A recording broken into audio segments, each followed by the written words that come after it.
Good afternoon everybody, welcome back to the channel. I hope you're all doing well and certainly have enjoyed the week so far. It's all changed in the UK. We've had our election and we've got a new Prime Minister, so it's all kicking off.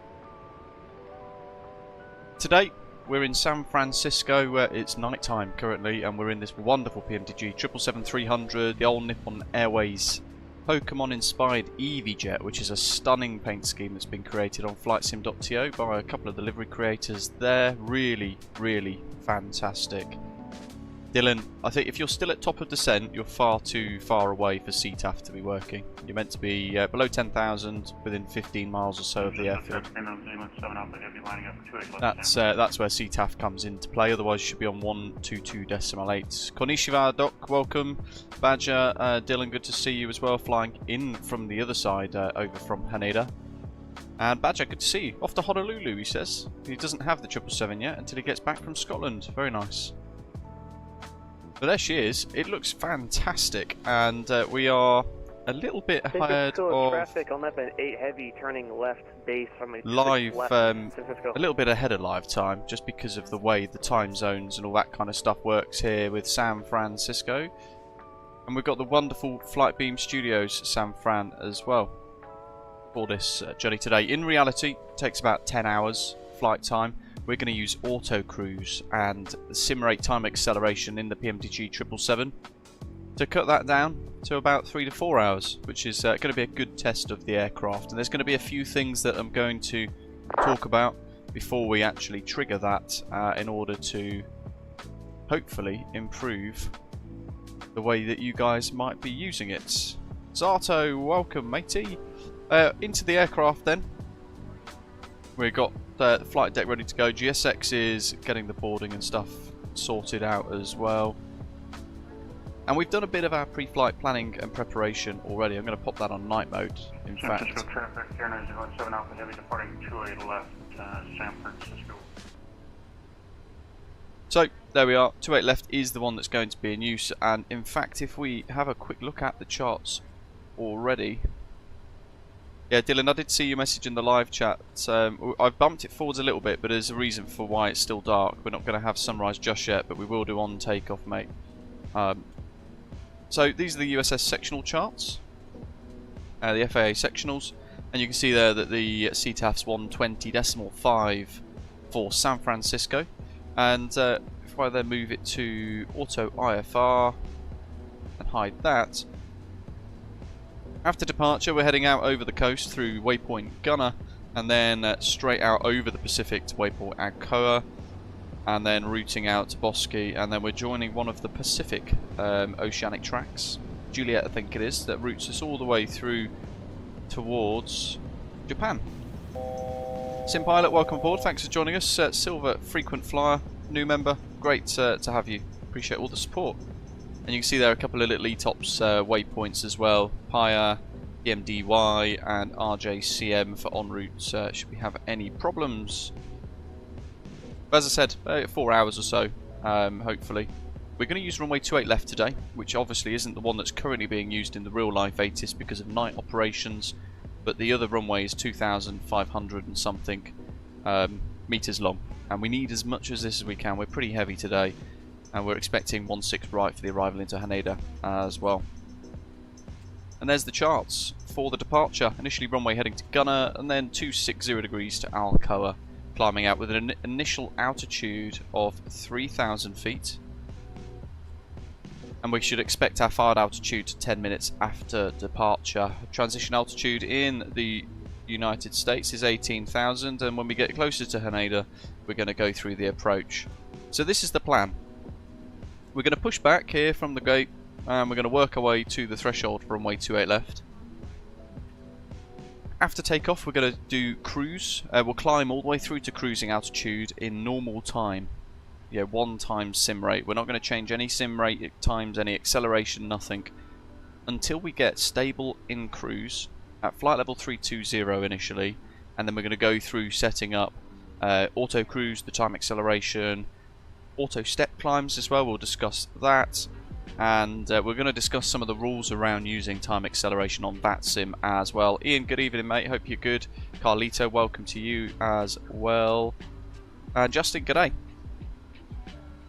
So a lot of people have been kind of doing these long haul flights, and they have been having a bit of problems on VATSIM every now and again when they find that actually they're going to sleep and leaving the aeroplane to do its own thing for a little while, which you can't do on VATSIM sadly. So some of the ways you get around it is using something like time acceleration. But there's no way around that. It is what it is. Little by name, hello, says just picked up the 777 yesterday, did a test flight with it for Air Wales VA from Cardiff to Dubai. Oh, nice.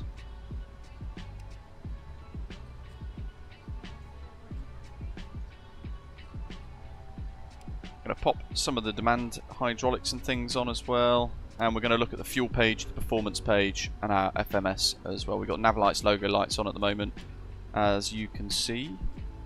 So yeah, down here we've set initial altitude of 3000, runway heading 284, and we haven't yet done our performance calculations just yet. If I go to the fuel page though, show you how much fuel we've got on board. We've got 28.5 tons in the centre tanks, a total fuel on board of 91,100 kilograms, which is insane. So we're going to be making use of that as best as we can today, and we've got 5 pages of legs, everything's already loaded in, as you can see. With initially gunner there, so I've heavy, extended 20-mile final also done the gunner 3 departure on 28 left there as well, so you guys can see what the crack is with that. Initial cruise, flight level 320.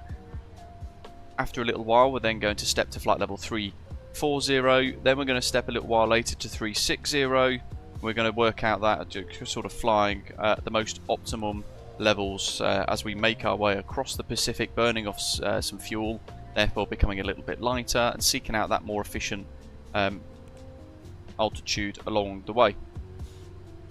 So that's all pretty much done. We need to look at our flaps, and what I've done is I've used the SimBrief performance calculator, but we can also have a little look at the performance tool in the 777 as well. So 28 left, import from aircraft, import weather, and it's telling us flap 5, which it keeps doing, I've noticed. Even when I did my short runway tutorial video yesterday that you might have seen, flying out of Princess Juliana, spectacular takeoff, definitely worth checking that out folks.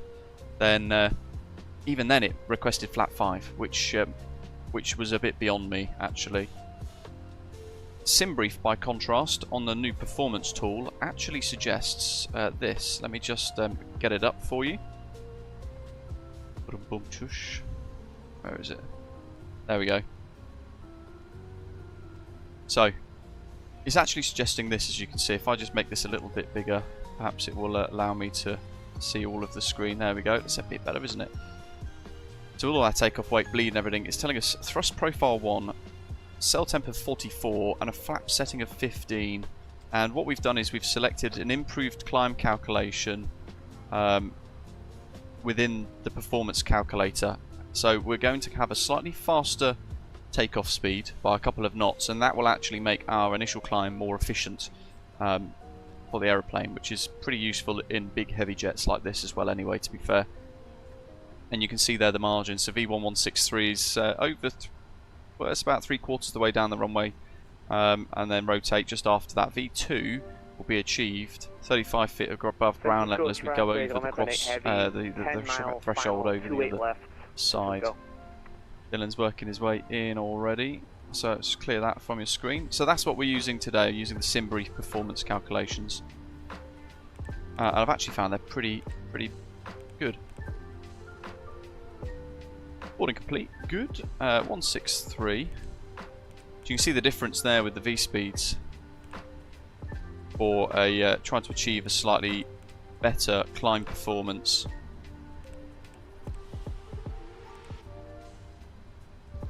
But we could use 152 if we wanted to as well.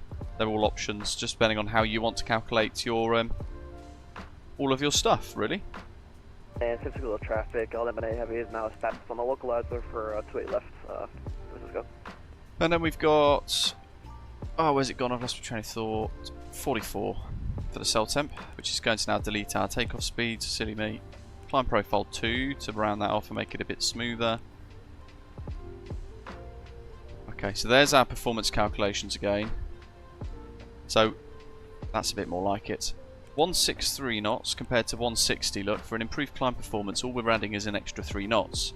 166, again, rotating, just 3 knots more. And 172, just a few knots quicker than 168, which is what the aeroplane was calculating. Pretty good. Let's pop that on there. Pop that there. That's all good. We'll get the APU on.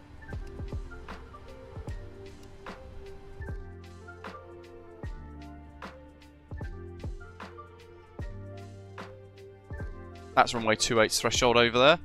And if we just look at the time, we should be getting momentarily, what will be 10:41. Just going to try and match, there we go, to a bit more of a dusk. San Francisco, traffic on Lip 8 heavy, 5 miles short, final runway 28 left. San Francisco. There's the tower lit up, looking pretty good. Dylan's on short final. We'll wait for that APU to fire up. Also reporting heavy fog All around right, the air, good morning. around the field. San Francisco. And David, how are you doing, matey? Hope you're well.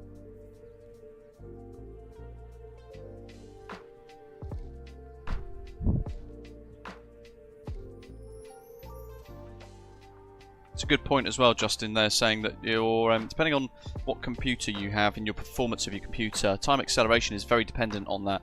And it also, providing you've got like the auto sim rate speed stuff sorted out, it will also allow you to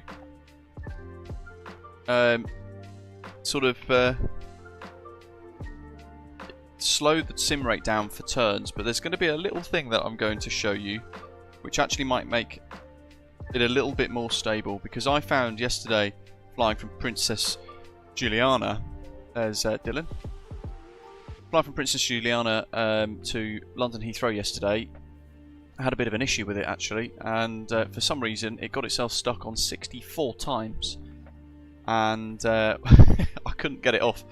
Even my RTX 4090 and the computer that I've got, which is insanely powerful, the sim couldn't keep up with the speed of the sim, if that makes sense. Or the computer couldn't keep up with the speed that the sim was trying to achieve, which then locked my screen, so I couldn't then reset the sim rate. Which meant that at the next turn, which was about 2 minutes into it getting stuck, while I was trying to desperately click the reset button, it turned and ended up in a death spiral, which plummeted me out of the sky and ended the flight. So you definitely have to be careful how you configure these things. Otherwise we might have some problems. I love this livery. There's a BB-8 one as well on flightsim.to, which is also utterly spectacular.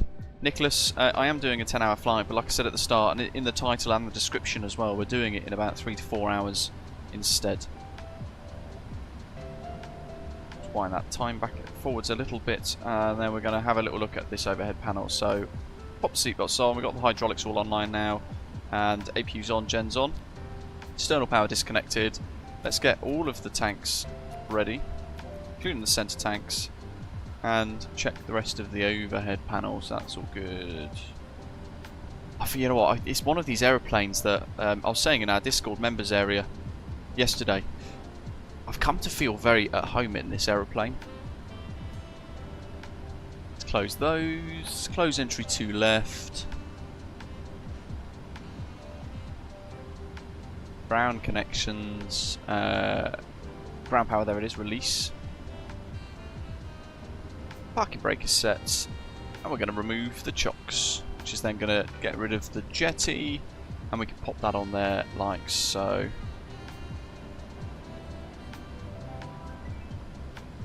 Couple of warnings there, engine shut down and TCAS off, that's fine. I'm going to cancel those so we can monitor the startup a little bit more carefully. And on GSX, oh, 10 out of 10, Paul. I absolutely love this. Prepare for pushback and departure.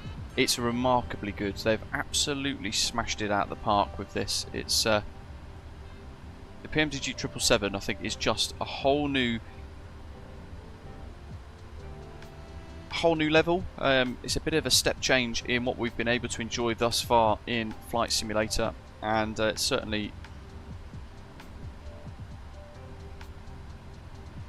is setting all kinds of standards and new Cisco traffic, LNIP and what A you heavy call it? clear runway 28 left on Delta, taxiing to Terminal 3 New via achievements Alpha. and all that sort of stuff. They've smashed all sorts of records with this aeroplane. It's so good. While the tug's getting attached, I'm just going to go through and check all of this again. Departure checks completed. Route's done. Bypass pin inserted. Alrighty. So FMC legs on there, number 2. And init ref, going to put the V speeds on there with flap 15 for the departure. There goes the tug. And we're going to go beacon light on. And for those of you not aware, PMDG have just updated the 777 with a couple of new tweaks. Some have said that the APU sound is broken a little bit. I would probably agree, actually. I'm not sure what they've done or how they've not picked up on it, but the APU sound seems to have not actually...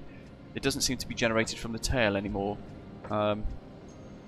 which I can't work out why. If I go here... Look. No tail blur. No sound. Apparently it's actually underneath there by the beacon light, so something's changed that the beta testers haven't picked up on. But I'm sure they can get that solved pretty quick. That's not promising. Doesn't look like we've got a custom pushback here. And I want... Oh, I always get this confused. I don't want to face the cul-de-sac. I want the nose left, tail right. Is that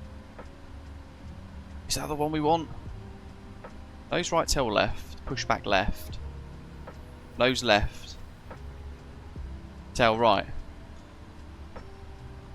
I hate GSX. Like when it's like this, it's so confusing because you can actually, for custom profiles, they can change the name of these, and when they don't do that, it's actually a bit of a headache. Nose left, tail right. If not, we'll have to just spin it around. Okay, so San Francisco traffic on Nippon 107 heavy, stand Golf 8, push starts in the cul-de-sac, altimeter 29906. I've done a couple of short videos showing you how to do parking brake release and how to set that up properly in the PMDG 777 as well. It's worth checking that out if you're still learning the aeroplane. Let's pause the music to start the engines. So that's all on, and we're going to start. We'll start right first today. Why not? We always start left. Auto start's active. That starter's engaged, and the fuel control lever to run. So auto start's got the engine. Here we go. We've got the lukeairtool.net, which is going to give us our safety demonstration as well, which is a great bit of freeware.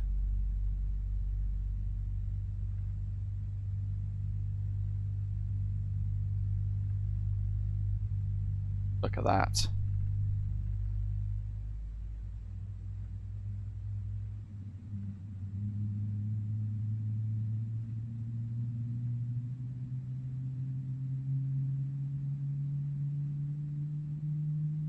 Nice and bassy.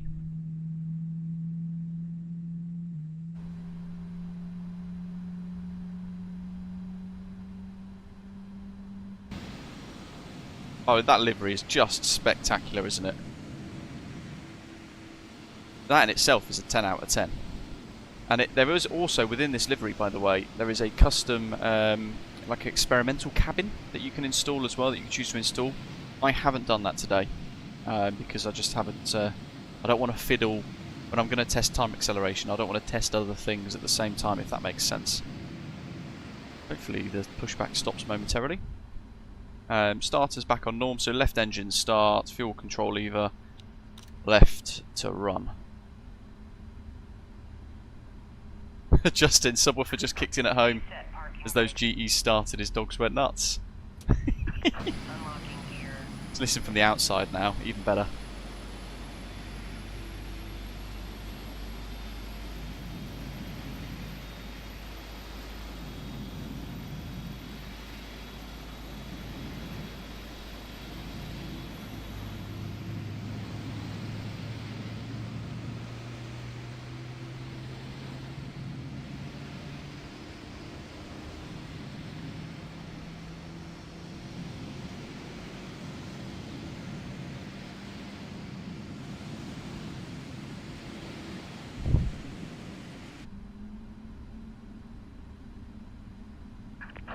truck disconnected.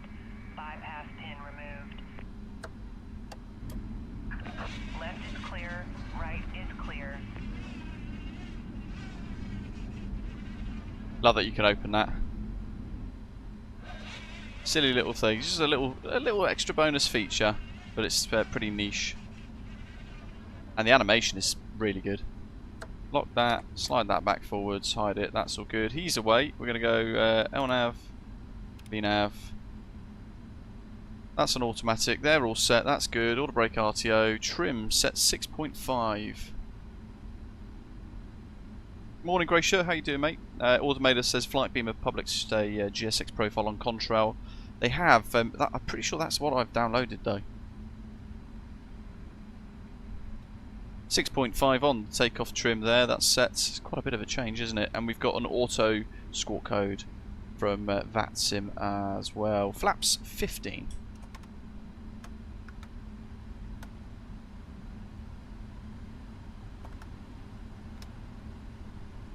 No worries, grab. To 15 and the flaps are travelling. That's good. Overhead looks good. Engines are pretty good. Flight control tab, okay. So. Stab trim, look. Needs to change that. See, it's on 675. Oops, wrong button. So that's where you can doubly confirm. There we go, 650. That's what we want. Definitely want to make sure they are set carefully. Rudder and elevators next. So we're doing rearwards on the elevator. There's my broken Boeing TCA yoke doing weird things again. Thrustmaster aren't interested beyond some trivial nonsense testing tweaks. They want me to video all sorts of stuff, and it's actually overly difficult to achieve, to the point where I think I'll just let it break and buy a new one, something else. Flight directors are on, that's all good. Taxi lights on. All the other lights are all set and checked. Flight controls are good. Status page, good. Engines are normal, bottom is closed. So checklist tab, we've done those. Let's go through before start, we've done those. Before taxi, anti-ice automatic recall checked. Press the button. TCAS off. We could disregard that by just put it on to a transponder mode. It's still going to have TCAS off there. But if we put it onto TARA, then that will actually disappear. Look, so it's just one of those modes. Flight controls been checked, ground equipment is clear already, and then we're going to go to the before takeoff checks, flaps 15, after takeoff is next, so we can, for now, turn that off. Park brakes off, and the doors are set to manual according to that display, so we're going to go to ground operations, door management, arm all, they go green, and that now gives us doors automatic. So that'd be the crew doing the work in the background. And the sun's starting to come up. A little bit of power to get us rolling, and a quick test of the brakes.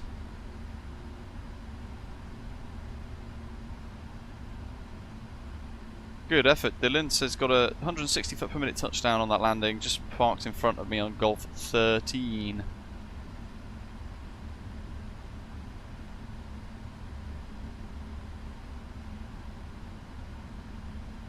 San Francisco traffic on Nippon 107 heavies, taxiing out of the tower ramp Golf, right Bravo, Foxtrots, crossing one left, one right, and continuing Foxtrot to hold runway 28 left, San Francisco traffic.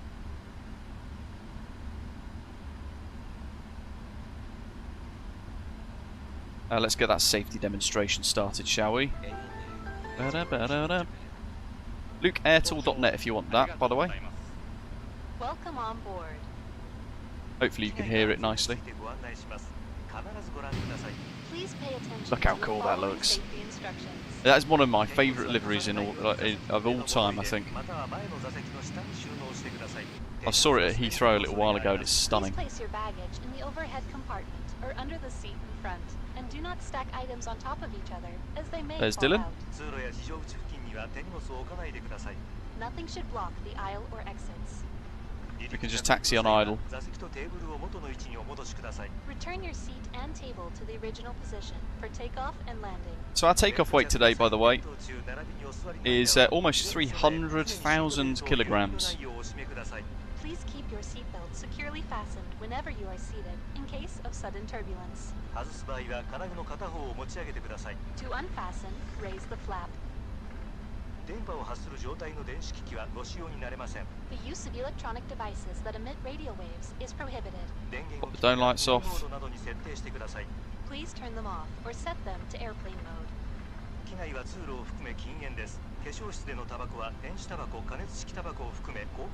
There we go, keeping it sharp. Smoking and the use of all smoking devices is prohibited in the cabin, including in the aisle and lavatory. In case of emergency, please follow our instructions.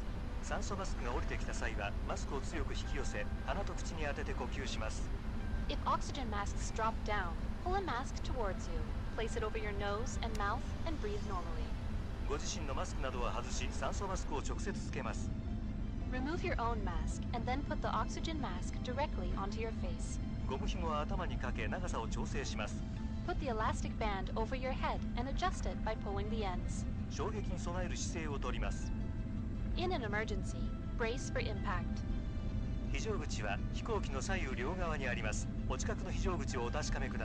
I love Japan. Emergency exits are located on both sides of the Keep aircraft. the steering. Check your nearest Maintain that exit. centre line through the main wheels.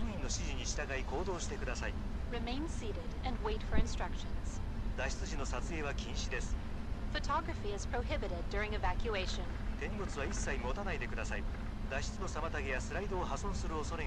Leave all baggage behind as it may hinder evacuation or damage the slide.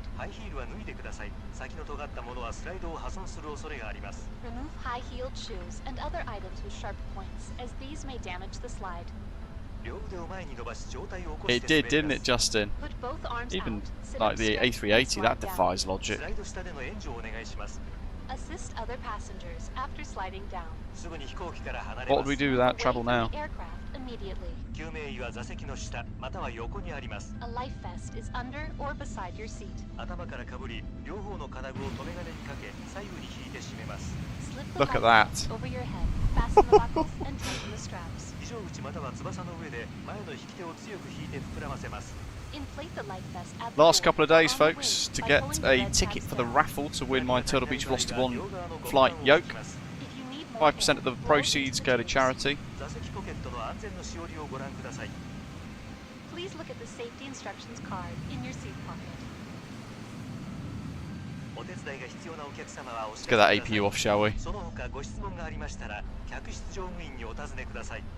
If you require assistance or have any questions, please contact a cabin attendant.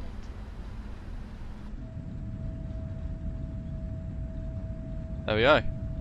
It worked to get cabin secure.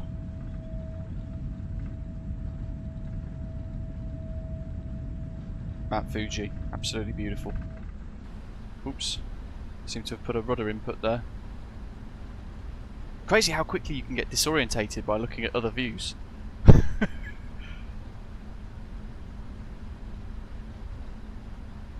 Who we got flying along today, do we know? Justin says as well he's dying to be part of some routes into Australia now that the auto time acceleration and cruise is available in the Big Bird. Says suggesting there maybe flying Tampa Sydney, or Bex Melbourne, or even Brisbane Airport. Mikey, welcome. Yes, beautiful livery, isn't it? Sim Pilots agreeing there as well. Rab's loving the 777. Same. It's just set a whole new energy and a whole new vibe in this flight sim community, hasn't it? There's a BB-8 livery as well. But Dylan, again, that's a misunderstanding with how model matching works, mate. We can't force the liveries in when we're using a generic thing. It will just pick an ANA livery, a generic one. In all likelihood, look at that hill fog over there. We get some stunning views on departure here. Drea, welcome. Good to see you. Cookie Taste. Good afternoon, mate. How are you? Hope you're doing really well. pop the strobes on to cross one left, one right. There's that sunrise starting to come in. 10 months. Thank you for the support, mate. Appreciate it. Pop traffic mode on for takeoff. It's just one less thing for us to do. Somebody's got an open mic. Approach left to right, it's all clear. San Francisco, traffic on Nippon 107 heavies crossing 01 left and 01 right at Foxtrot. Responders on, that's all good. Rudder trim 0, aileron trim 0, everything else is set. Engines are good. Ah, Paul, yeah, absolutely.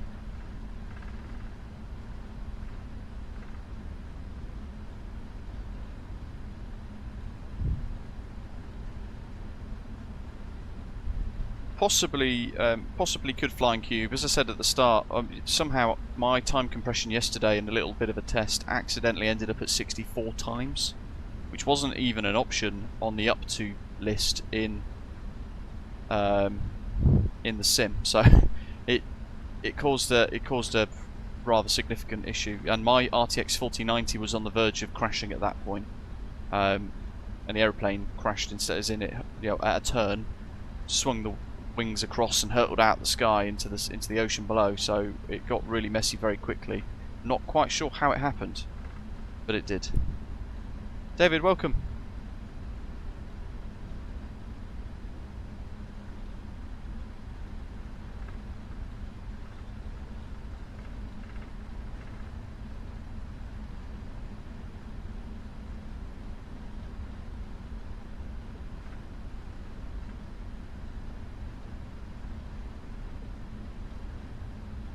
Right, sorted. Had to put my fan on. It's incredibly hot in here with that 4090 cooking me.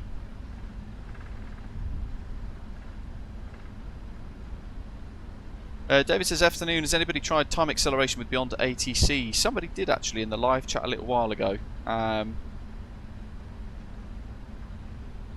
was on Discord yesterday actually. I think somebody did try it and said it worked pretty well. There's the reminder for the raffle, folks. The link is in the live chat if you want to be in with a chance to win. There's less than 2 days left, I think, off the top of my head. So on the 7th of July, so 2 days from now at midday UK time, the results of the winner will be decided by that company. Rayshot saying his time acceleration worked pretty well yesterday with Beyond ATC and RAB as well at 2 times speed. Flightim, hello. Saying this is the most impressive, immersive and the best feel-good factor of any aircraft I've owned in 40 years of flight simming. I haven't flight simmed as long, but I agree. I absolutely agree. It's spectacular.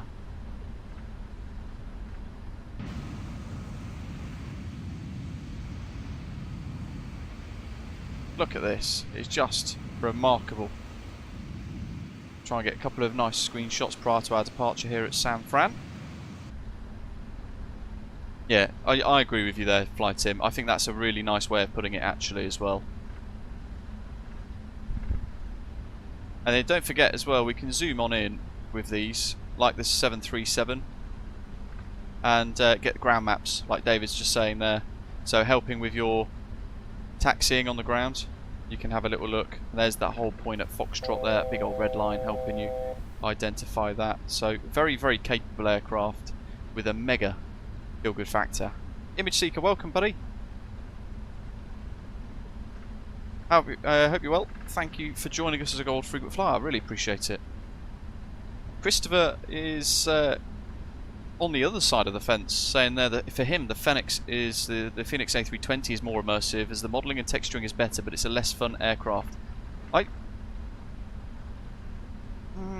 Yeah, I get what you're saying, but for me the modelling, the texturing and everything on this is exquisite. So for me, I think this massively trumps the Phoenix A320. Logo wing, beacon nav, that's all good. We haven't got cabin secure, but that's, I think, because I've just realised the flight deck door is open. So now we'll probably get cabin secure in a moment. So anyway, a little bit of power. Again, just as we start rolling, we can idle the throttle and it will sort itself out. I'm going to go back to the checklists though now, because we may well have... Oh look, there we go. Let's override that. Override that. Checklist complete. So now we should be able to get the cabin secure. Transponder's on. That's all set, ready for takeoff. We've got VNAV, LNAV arms.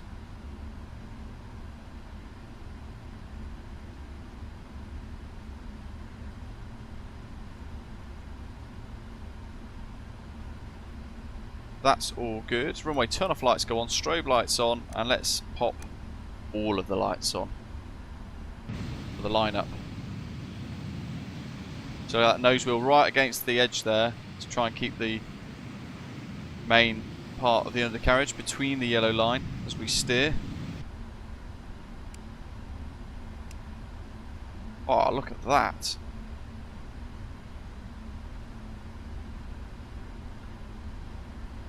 Absolutely stunning.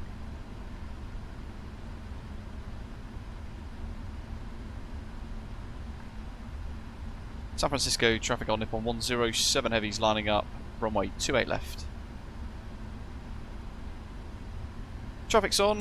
Let's pop the weather radar on. That's on +4 automatic at the moment. Some strobes up there with somebody on an overhead join. Strong guy, welcome. This is live weather, Chimney, and default weather at that. I don't do any sim effects, add-ons or anything like that currently. I think the sim looks remarkable without it, to be honest. Check the windsock right in front of us. Nice headwind.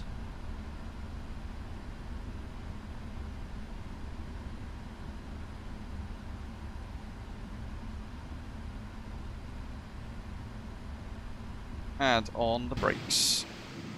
Oh, would you look at that.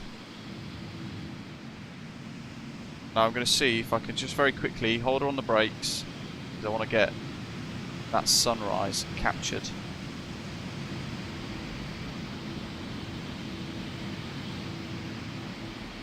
With the jet. It's just spectacular what they've been able to do with this. Yes! Look at that! Get right down low. Oh, remarkably good. Now we're talking. Andrew, welcome, mate. I'll put that in Discord. I'm sure somebody will want that as a screensaver for their computer. I would be tempted as well, to be fair, but I've got an Osprey 777 as well. Rightio, let's get it ready for the climb. There she is. San Francisco traffic. Nippon 107 heavy is taking off runway 28 left on the Gunner 3 departure on Nippon for San Francisco traffic. Too busy looking at a different screen there. Okay, so brakes 40%.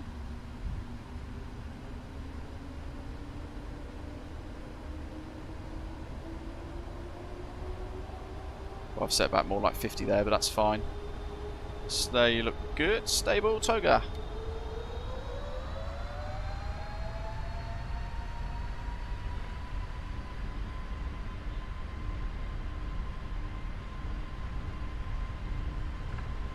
Speeds alive through 80 knots. Power set.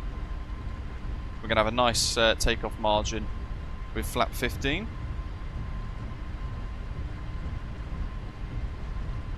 V1 hands off the throttle, both go onto the yoke. That's our decision speed. Here we go. V1. Rotate. V2. Gently back, continuing the rotation. Positive rate, gear up.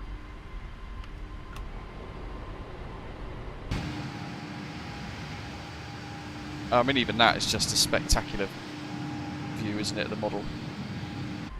What they've been able to achieve there. Really, really nice. Just follow the flight director. Beautiful atmospherics there as well. Through 1,000 feet, autopilot can go on. Auto brakes already switched to the off position, and we can work through flat retraction now. So we're at flat 15 speed, keeping an eye on the speed bug. Taxi lights, runway turn-off lights, they can go off. Flap 5.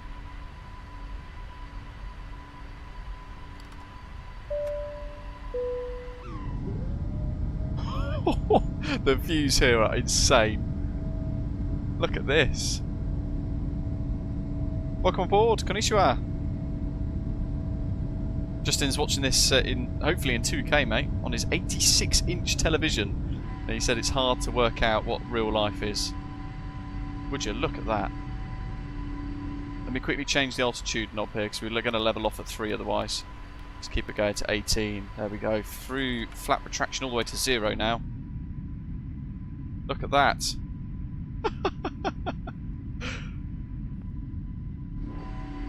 San Francisco traffic on Nippon 107 heavies airborne through 2000 final call, switching to Unicom 122.8. See ya.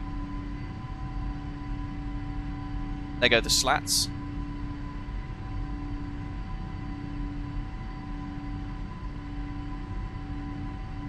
Look at that. I'm going to keep saying that. This keeps blowing my mind, this sim. Certainly with add-ons like this, it's a whole nother level, isn't it? There's San Francisco in the backdrop with that morning fog. Wow.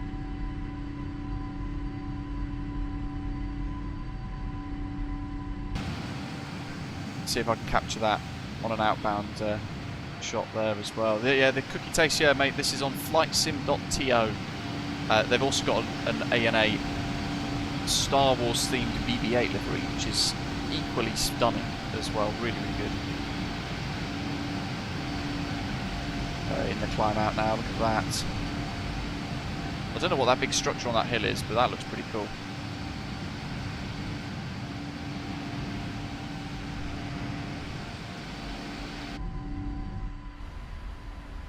Through 4,000. Climbing up quite nicely. Flaps are up, no lights. That's all good. Okie dokie. Continuing the climb. So yeah, we're going to use sim rate 1 times today because we don't need to, until we get to cruise, we don't need to accelerate the time. And what it does, it gives us these beautiful views without the plane just zipping away really quickly. There are a couple of rules on VATSIM that you have to consider. So when you're going to use something like time acceleration to cross the Pacific Ocean on VATSIM, then you need to be able to react should air traffic control come online. So if they do, we're going to have to bring that sim rate back down to 1 times pretty quickly, and then connect to that VATSIM controller over the Pacific if they come online, whoever that might be. From there, we can ask their permission to accelerate the time, and if they say no, then we won't be able to. Yeah, Golden Gate Bridge just under the wingtip now.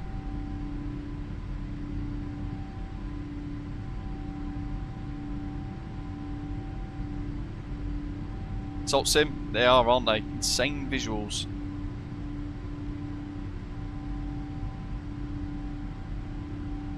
G90s wobbling away.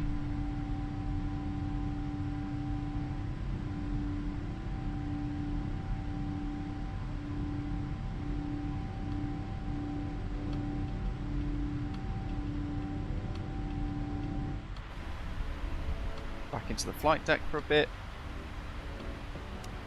Wind that up, and we want 1228 for standard Unicom. So climb profile 2 is going to give us this really nice smooth climb out.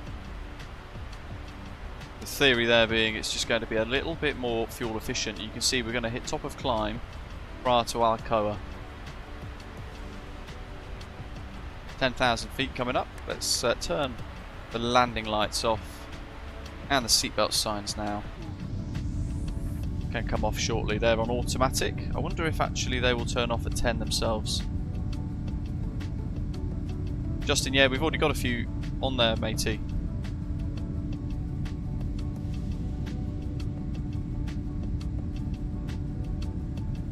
I'm curious to see when they... Oh, there we go, look at that!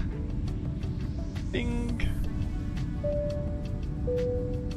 And we might even get to see a bit more of the dynamic lighting today as well. in action throughout the journey. Now the seatbelt signs have gone off, the cabin lights should be kind of on. As they are, the curtains there are closed for the in-flight service. Churio, welcome. Matt and 101401, good to see you, mates. Thanks for subscribing to the channel, hope you're well. We're off to the beautiful country of Japan today, one of my favourites in the world. With some stunning views, a lot of water though, coming up.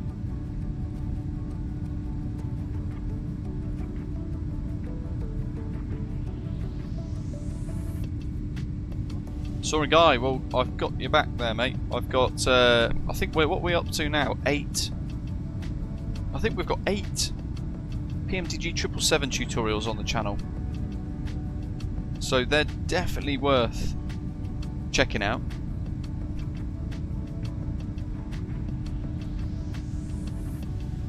Covering everything from cold and dark, engine start, taxi takeoff, landing, descent planning. We do short runway takeoffs as well out of Princess Juliana, a whole load of other stuff. So yeah, definitely dig away at those, folks. Blacala says the plane's going to be really fun with GSX passenger integration. It's going to be quite interesting, actually. I don't know how they're going to pull that off without affecting performance, though. I do wonder.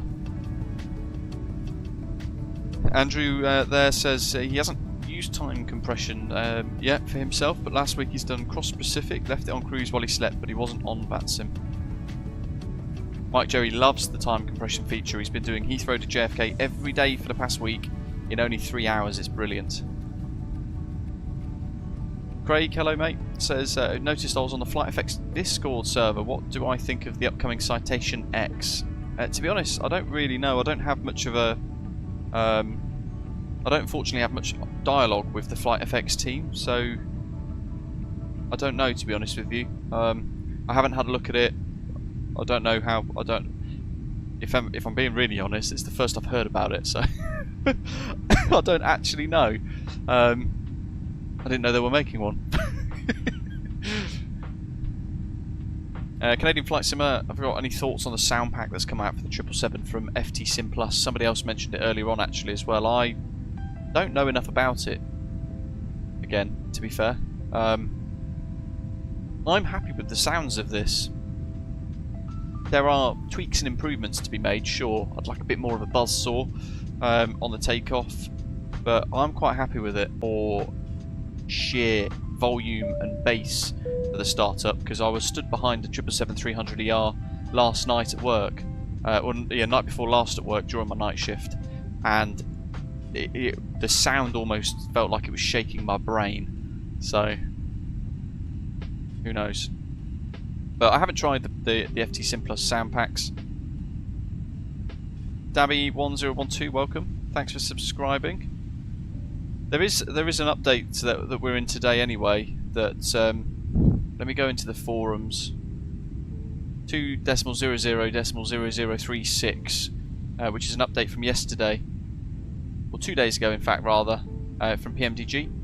Loads of changes, but they called it a micro update. But no sounds. External model geometry. They've sorted a few bits out there.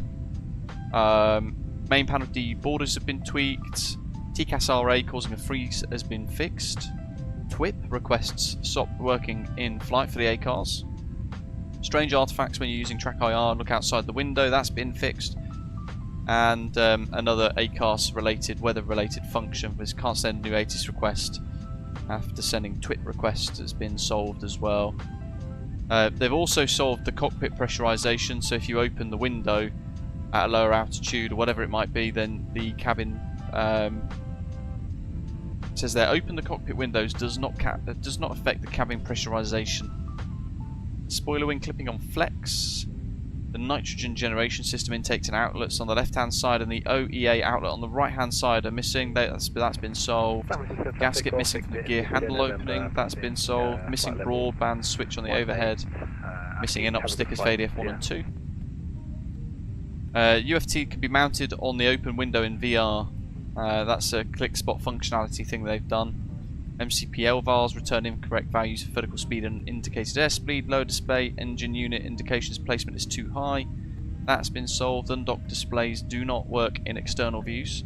Parking brake step not being seen by the ECL. Solved bits on the left wing and on the wipers and the strobes as well. And a few other little bits, but can't see anything about sounds. Cooper, welcome. That was 2 days ago, that latest update. They are working on other things, they have said that, but they're a little bit away from it, from solving other bits. Oops. Choffinek.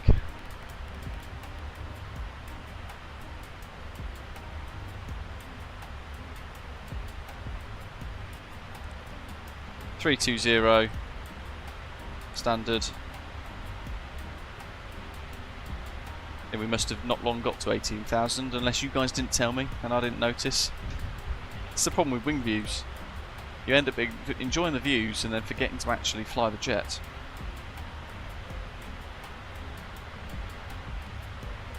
Anyway, back up we go.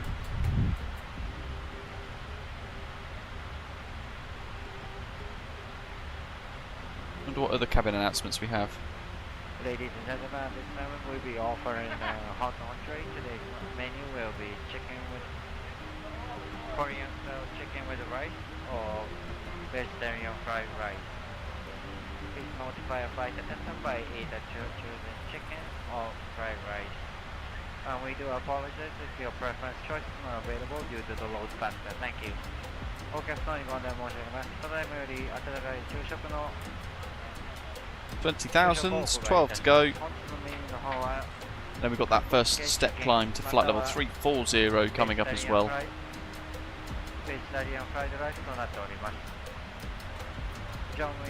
Bon, wow, that's a long old flight. Real time, or did you use AutoCruise with the sim rate acceleration? So there he's landed from, he's landed at Dubai from Perth. What a great model for PMDG.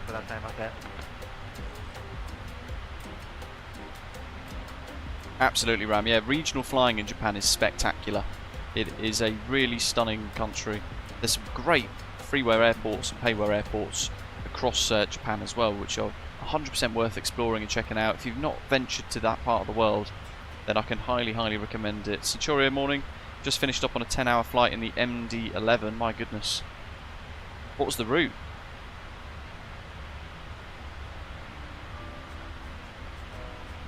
Probably pop those VORs off. So we're just going to count time away from it. Real time on, wow. LAX to Heathrow for Centurio. That's a long old journey. Was that an overnight job as well, or you kind of just left it running through the night? Paul says, how would you rate the MD-11 in comparison? Yeah, it's a really difficult one. I wouldn't put it as low as Aerosoft, which have become quite low bar in reality these days. Certainly wouldn't put it as low as FSS either, with their nonsense early access Eevee stuff. It's kind of in between. If say for example Aerosoft was a 3 and this PMDG 777 was a 10, and I would probably put the Phoenix A320 as an 8.5 or a 9. I would say the TFDI MD-11 is probably about a 7 or 6, if that makes sense. What do you guys all think though? How would you rate it out of 10? That MD-11. See, lads, I haven't tried VR myself. I haven't got a virtual reality headset, sadly, so.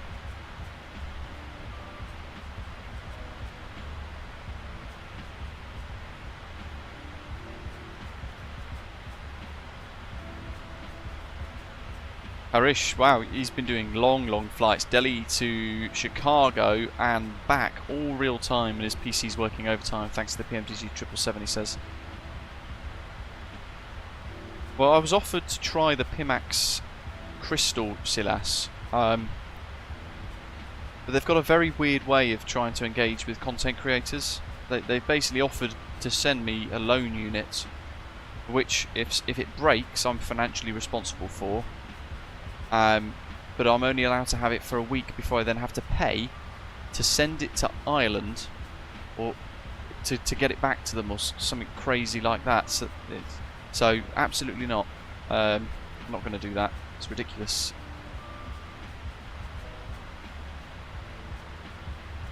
I'm not sure if I'd use VR all the time either. Maybe on the ground. But when it comes to sort of after takeoff, I'd probably end up turning the VR off. I'm not sure really. But the PMAX Crystal certainly looks like it sets the bar really high. But it's also got an insanely high price tag as well.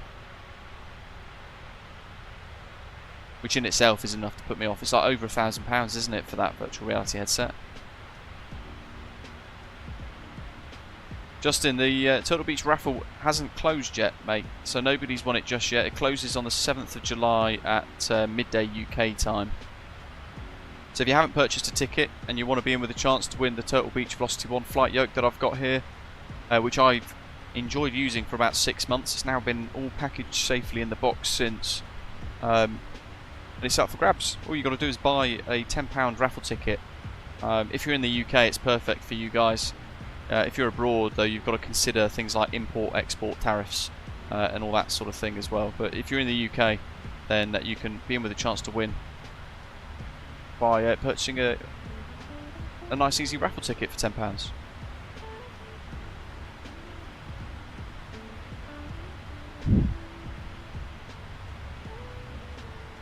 Yeah, I think Centuri, that's probably where you're.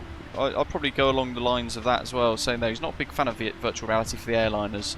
It's great in DCS and general aviation in MSFS. I think that would be really where its niche lies, because low and slow in the general aviation aeroplanes in MSFS would be really stunning, and in DCS you get all of that immersion, blasting around, and you can look around for dogfights, and it's really quite immersive in that sense. I wouldn't leave it on an airliner though. I wouldn't be sat here now with a virtual reality headset on, because I'd imagine it's insanely immersive. I'd love to try it one day, I really would, but I need to find one that's actually affordable and ticks enough boxes to give me that blown away sort of level of experience. Soaring Guy says for the heavies, pancake mode for him, but for the gliders, bush, etc., virtual reality all the way.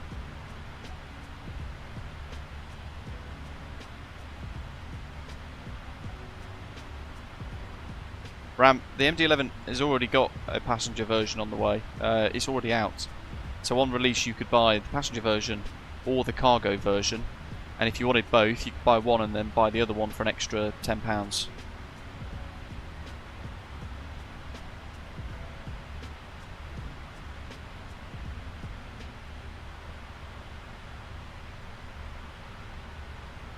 Fair enough, soaring board, bird. Fair enough. Okay, let's do, so we're in the climb here, right? We're going to do constant Mach. What have we got? Mach 81, 831, 836, 832, 835, up to 837, and then 836.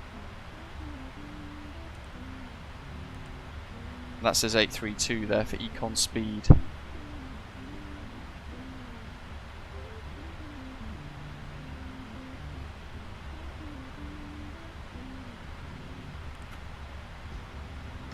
That reckons we'll have 15 tons of fuel on board. Ooh.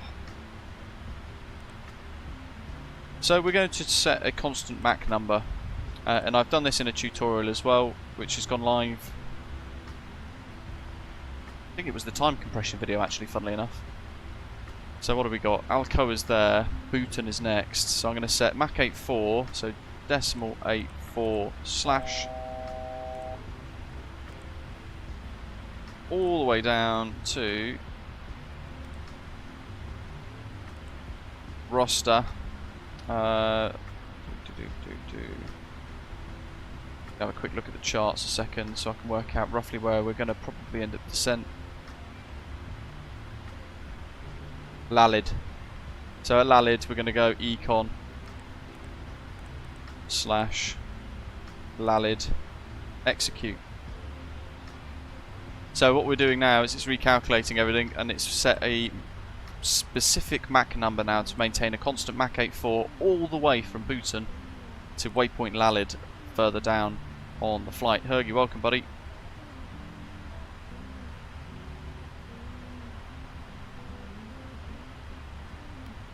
And what we're also going to do is this. I'm going to click that little button there to set a 5-degree angle of bank maximum. I know there's an automatic mode, but I find that helps reduce the risk when you're accelerating the time.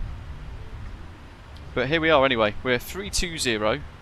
I'm going to set 340 on the box for the step climb. 3-4.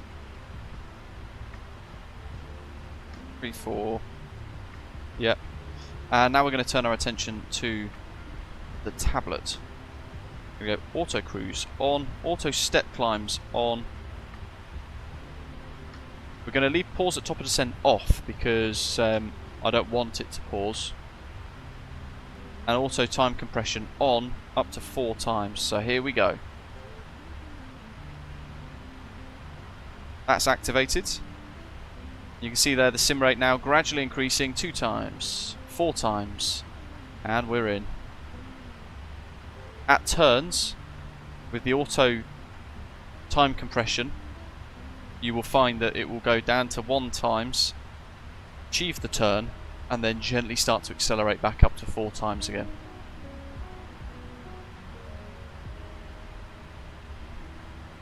I'm just going to monitor it in this first little bit. So there's a step climb coming up. We've got LNAV, VNAV, 34,000 is on the box. We can leave that VNAV cruise page up here. So step climb at 7 miles. There's that gentle turn.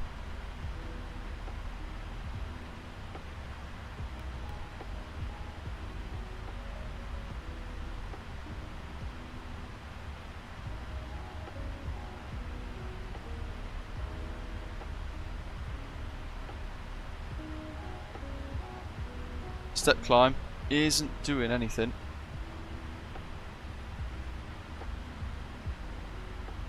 Even with auto step climb enabled. Just gonna have a little look here.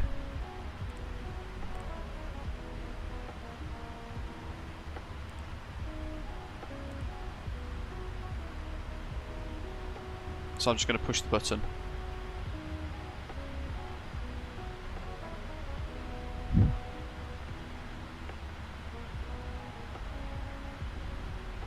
Up we go.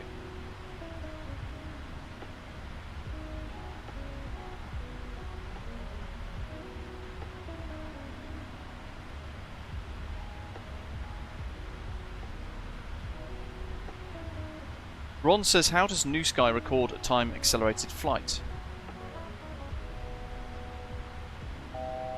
Then that shouldn't make a difference. That just changes the number.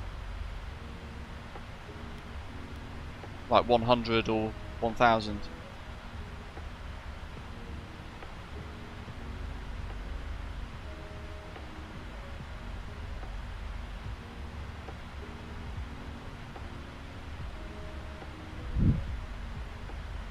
But I find the auto step climb very hit and miss. A lot of people have found that it doesn't always work.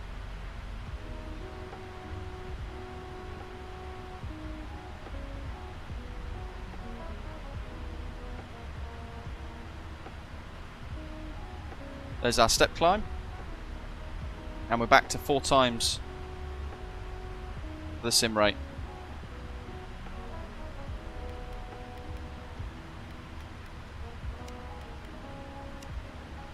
We'll try that. So 3.6 is next for the step climb in a couple of 1,000 miles. So we can then go to that GoPro sort of cam and whistling away off it goes.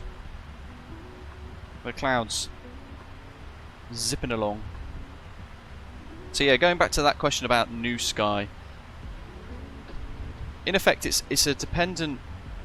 It depends on what the virtual airline allows. So not all of the virtual airlines on New Sky are going to allow time acceleration.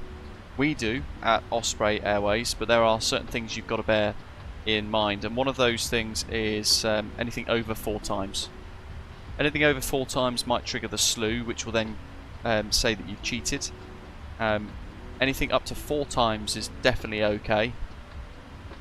And what it will do is provide a reduced profit based on how much time you've saved off the flight. So for example, New Sky today for this flight has calculated all of its flight stuff and all the performance around it being a 10-hour flight time. So the profit, therefore, and all the expenses and the loss on the route is all calculated on New Sky based upon 10-hour flight time. But by us using the sim acceleration and going to 4 times for the sim rate, what we've actually done is turned a 10-hour flight into a 4-hour flight. So it will change the overall profit and loss based on our new actual flight time with the sim acceleration. So it incurs effectively a financial penalty, and you might find that the route that you're operating, like this, would be insanely profitable in real time, and rightly so, because you've taken in real time 14 odd hours to probably complete the flight in total, or about 12 hours. But what it would do is recalculate that to give us a different profit loss based on the flight only being 4 hours in length. It's something to consider. And you might find then that your flight generates a loss. Drea, have a little look at episode 7 on my PMDG 777 tutorials. It's all about time acceleration and AutoCruise, which is what we're doing at the moment. We've accelerated the time to 4 times speed.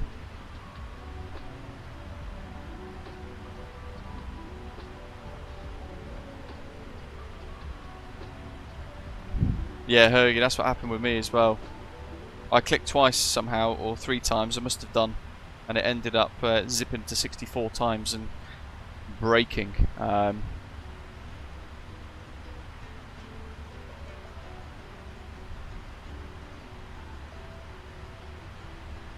I think you can, there's a button in here, isn't it?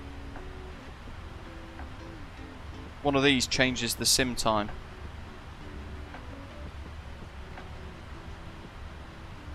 Can't quite remember how that works, the clock. I'd have to work it all out. Yeah, Mike, no worries. Well, some people have used this time acceleration and have actually turned it into a loss by doing it on an otherwise very profitable route for the virtual airline. I am trying to solve that. I'm trying to argue that actually, even if somebody accelerates the time to a 4-hour flight because they don't have time to do a 14-hour long haul in real life, in real time, they should still come away with some profit. You know, for that feel-good factor more than anything else. Justin says it's chrono. Yeah, that one. So I assume anti-clockwise decelerates the sim time. Like the arrow there. That must decelerate the sim time. And turning it that way must accelerate the sim time, right? And you can monitor by going into here, having a little look. The ideal is, basically, when we get closer towards top of descent, we hit reset. Now, we're about to hit that turn there at Boskilut to go into the Pacific crossing. So, sim rate's currently 4 times. I'm going to monitor the aeroplane here. Quite a steep turn.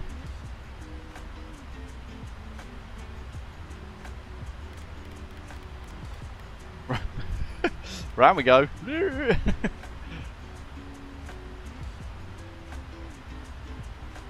Oh, just the anti-clockwise turns on and off, Mike Jerry. Epic. Yeah, handled that pretty well.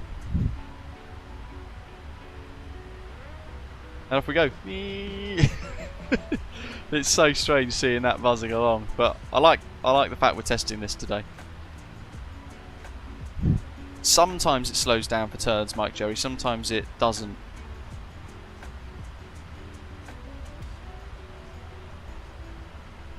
And off we go, bobbing along.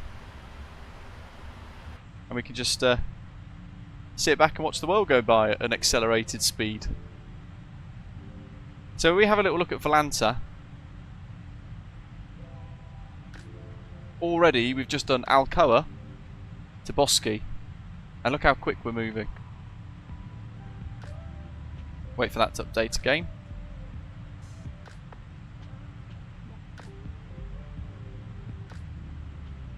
And what I want to do is wait until top of descent, and about 80 nautical miles before top of descent, go back to normal time. So we have time to plan the arrival, put everything into the FMC, deal with all the admin and the performance calculations for the descent and the arrival, and then we'll just fly normal speed from 80 miles from top of descent. While we're waiting for that to rebuffer again, we've got Ian behind us. You're going to find that's going to bump in a minute and we're going to just appear somewhere else, I think. Oh yes, he's in the big old Pokemon jet. Look at this. There's another really cool one. ANA have got such cool liveries.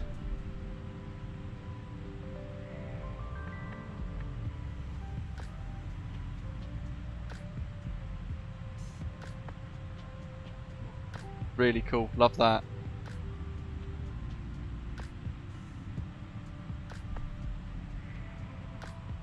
Still hasn't updated. I wonder how fast we find Bosky. Yeah, look, it hasn't actually moved. So you just got to remember that little line there, and you'll see in a minute how far we've gone. Have we got anyone else flying along today?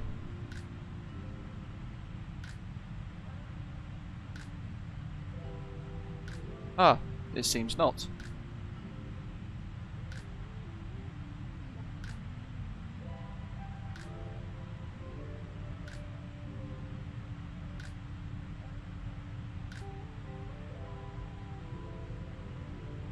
Oh well.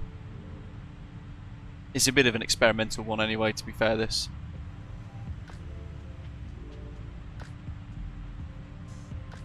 Yeah, you'll notice Valanta doesn't really keep up. Oh, it's just moved. Ever so slightly. It's trying to work out where we are. But don't forget, this is a vast area as well.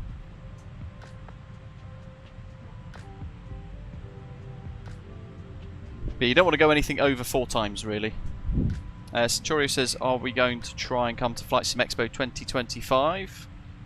It depends on finances. I've just been slammed with a £3,000 tax bill, which I have to save up to pay off now.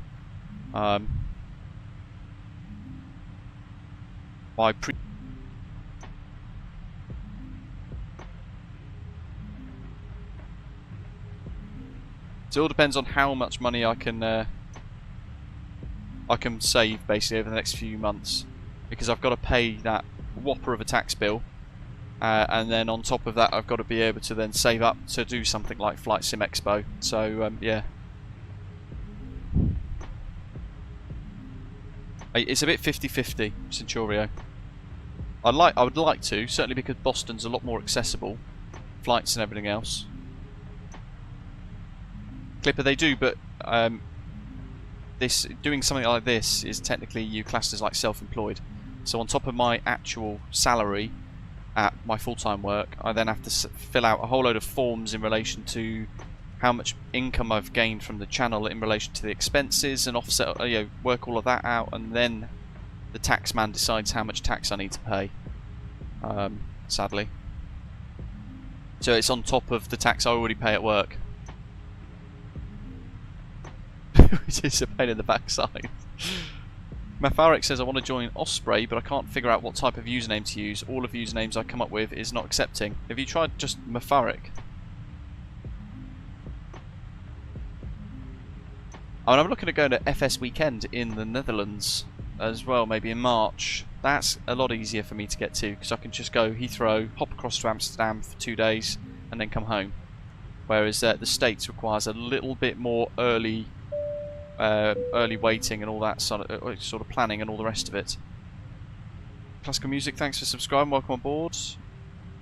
Mafarek says he did but no look. I'm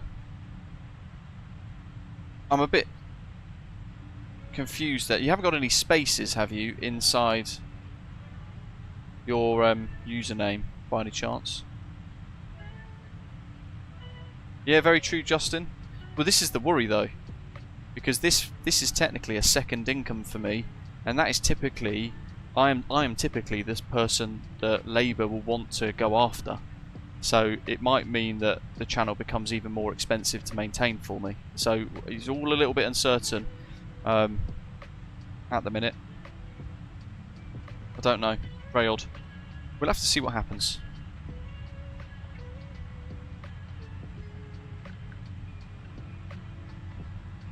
Cookie Taste, no, it's a North American thing, sadly. Probably because, was it something crazy like 70% of Americans don't have a passport? So they can just hop on a plane and go to FS Expo in Texas, or wherever it is for that year, This year it was in Vegas.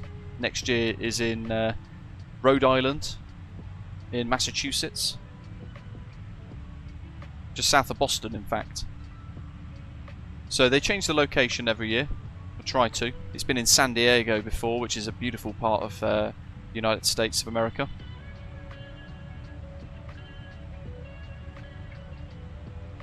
FS weekend is in Amsterdam. It's in Lelystad, so it's just north of Amsterdam, in fact, by about 20-30 minutes.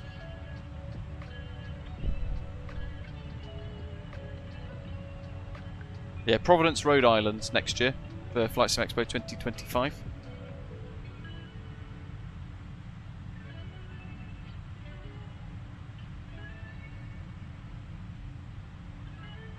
Yes, I know. It's always an odd statistic, Cookie Taste, and it's one of those questions where when you ask people in the US why do you not have a passport, you always get pretty much the same response, and it's around the lines of, well, we have everything we need here in America. But I find it bizarre that there is no desire for those people without passports to want to go and explore the world and immerse themselves in culture everywhere else. You know, go and visit Japan and see how spectacular their culture is, and how important something simple like respect and discipline actually is. And I think having that exposure to different cultures definitely helps society improve. But I suppose that's probably why they've got two awful options for president this year. Neither are good. I just find it surprising that that's the only option that they've got at the moment. I mean, come on. How horrendous. Microsoft Flight Simulator for me, Tom, is just epic.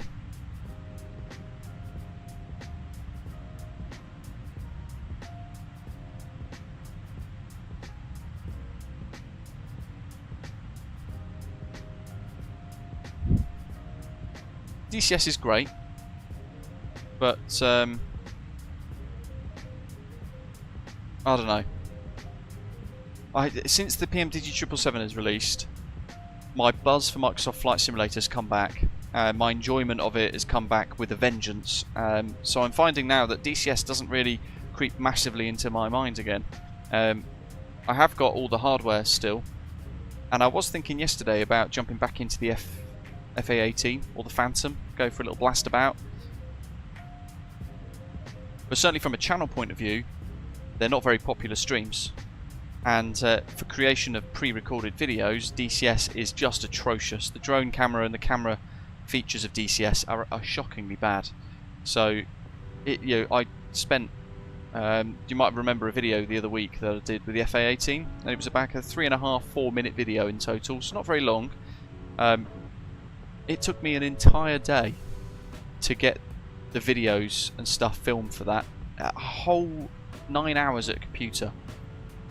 And that included about 3 hours of editing, 2 hours of editing, but the rest of it was all just trying to get the right camera shots and the right drone shots. DCS is horrendous for that, and that actually becomes a bit frustrating from a content creator point of view. But DCS itself, blasting around and doing some cool stuff, is remarkably fun. I'd really enjoy it, and it's so unique compared to what MSFS offers.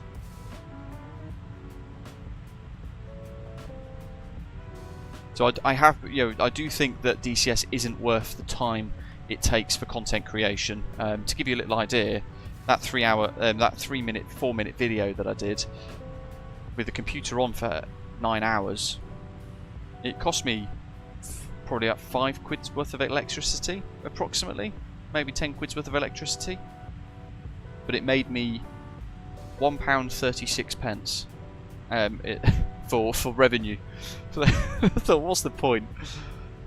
It gets difficult it gets harder for me to justify doing DCS content, basically. Cookie, well, you know what? That's part of, so like going into kind of democracy chat and all that sort of stuff. I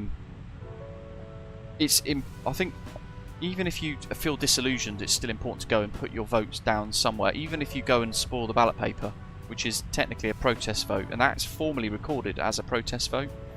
But you'd be better off having picking a party in protest of the two main ones or something like that, just to try and have your say. Because if you don't vote, then I've always thought, well, you can't moan about the problems.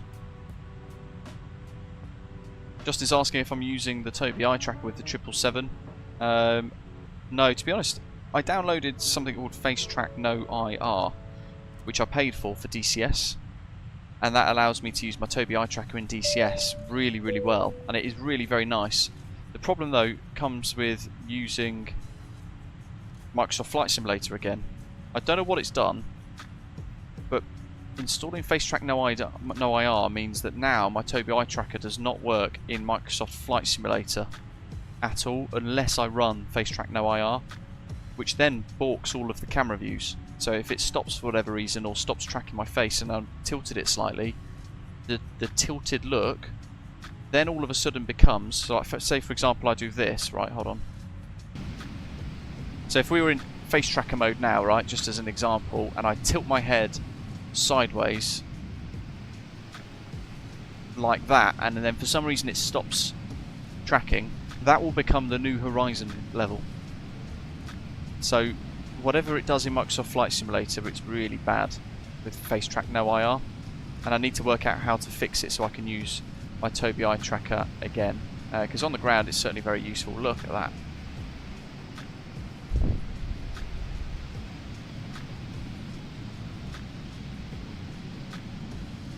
Harry, oh interesting, you're one of the few, there was quite a number of people actually across the country that, depending on what area you lived, the postal votes never showed up.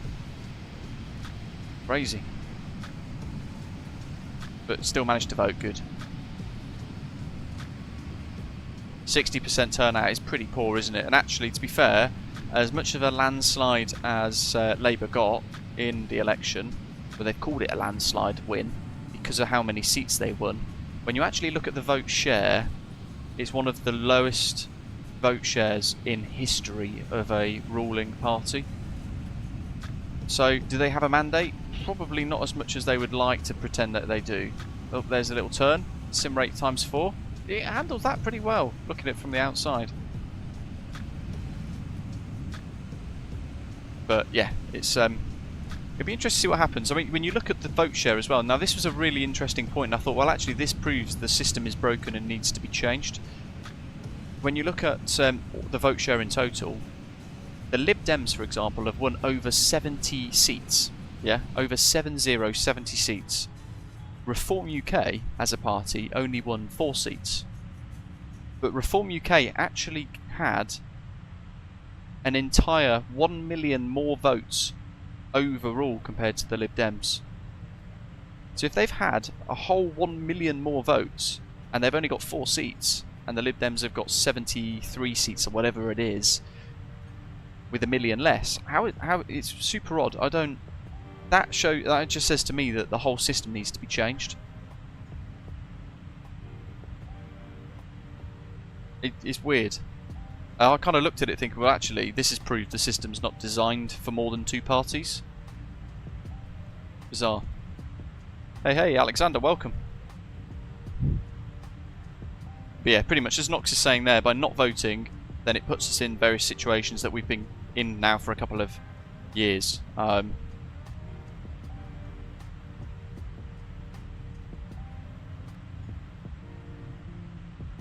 CD, welcome on board. Thanks for subscribing.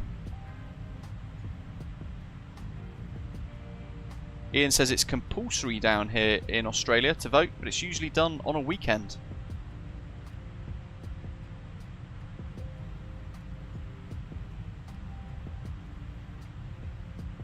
Bernie, welcome. Interesting days ahead, he says, for the UK. It shocked us here in Australia that voting is not compulsory. It is compulsory to vote in Australia. I never knew it was compulsory over there. What do they do if you turn around and say, I'm not voting? Then what do they do? Do you go to prison? Do you get a fine?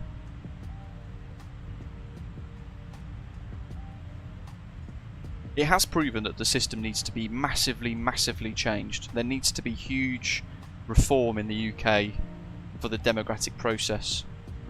You get fined if you don't vote in Australia. 110 Australian dollars. Wow.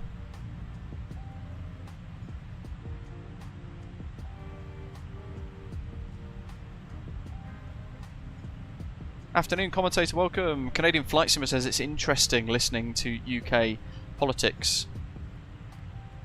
Justin says, at least the UK doesn't have convicted or indicted candidates. Yeah, I know, that's insane. I'm trying to find the actual numbers, because it's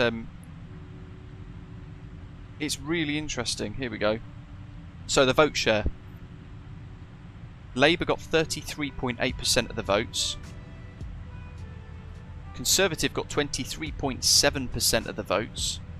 The Reform Party, Reform UK, got 14.3% of the votes, and the Lib Dems 12.2% of the votes. So the Reform Party, Reform UK, on the vote share, is the third largest political party in the UK by almost 1 million votes more than the Lib Dems, which is incredible. But they've only won 4 seats. So how does that work? It's really weird, really, really weird.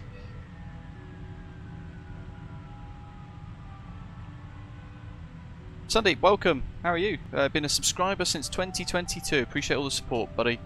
Flightim says I could do with a little help. I have the 3-stack standby instruments set up, but unlike the single instrument you have set up, I can't find out how to adjust the brightness of them. I'm not sure how to get them. Yeah, commentator. Same old first past the post madness. Absolutely. It needs to be proportionate representation, really, doesn't it? Sundeep saying, hi there, sir. Budding VATSIMmer who's flying currently with the Flyby A321X since last week. Do we reckon I can fly a 777 with ease? Or do you reckon I can fly a few more flights in the A320neo? It's very different from an Airbus. But have a look at the tutorial videos I've done, Sundeep. It cuts out all of the technical nonsense and all that people ram down your throats that actually, having been for 3 years a flying instructor teaching young kids how to fly, it gets really confusing for people that are trying to start off like yourself. So avoid all of the really technical complication stuff and have a little look at my tutorial videos just to keep it really, really simple. Then have a little look and see what you think. But I can highly recommend the 777. It is really good. But definitely, if you're really good at the A320neo, like Ian is saying, stick with the A320neo and do VATSIM a few times. Get comfortable with it on VATSIM, so then you're getting confident on VATSIM, and then start to learn the new aeroplane. But the 777, like he says there, is just absolutely epic.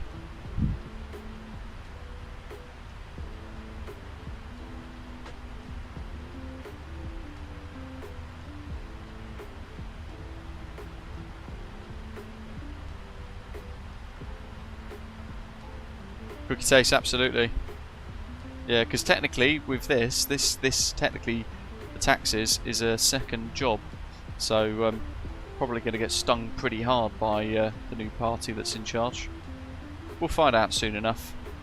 How long have we got to the autumn budget? It's about October time, isn't it? That's when we'll find out how screwed we all are, or otherwise.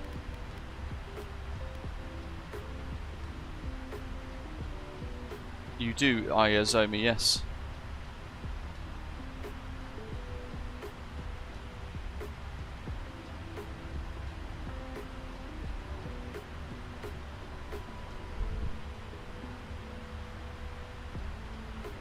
.673 nautical miles to flight level 360 in the step.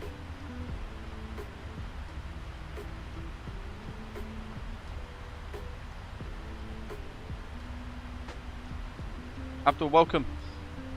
Sundeep, good. You're practicing all that sort of stuff, and that's great. If you're practicing holding patterns and all that, then that's really key skills for VATSIM. And actually, if you've got all that nailed and you're quite comfortable with the radio telephony side of stuff, if you're quite confident with that, then you know what? Dive in, mate, and get the 777. Yeah, I could, yeah, which is what I was going to do this year, but I've got to save up the money first, and that's the difficulty. I've got to pay off this big old tax bill. My new accountant's 70-something pounds a month as well, so that's 900 quid a year almost, basically, to have an accountant give me some better advice. So all these things kind of add up. I've got to manage it, recalculate everything, manage everything a bit carefully, work it all out again. But I'm sure it'll be alright. Hopefully I can go to one of these kind of expo things, FS Weekend or FS Expo, I'm not sure which. But then, you know, I don't know, would we gain much from it? I'm not sure. Because it's a long old journey, isn't it? It's a long old way.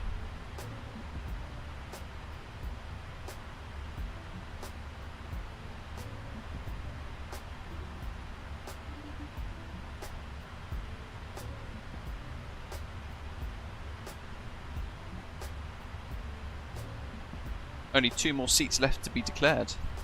Interesting. And the SMP have been almost wiped out in Scotland.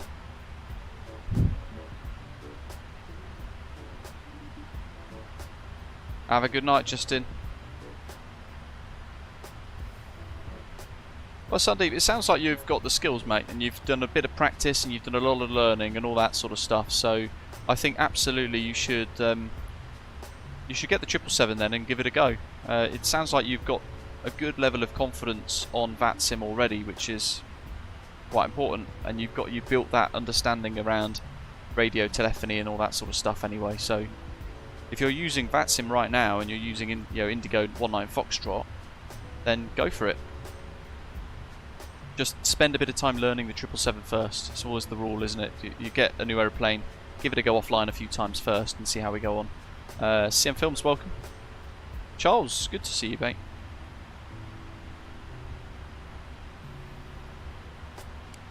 Increase that range ring. Pisito Man, hello. Says started Haneda to Frankfurt the other day in the 777.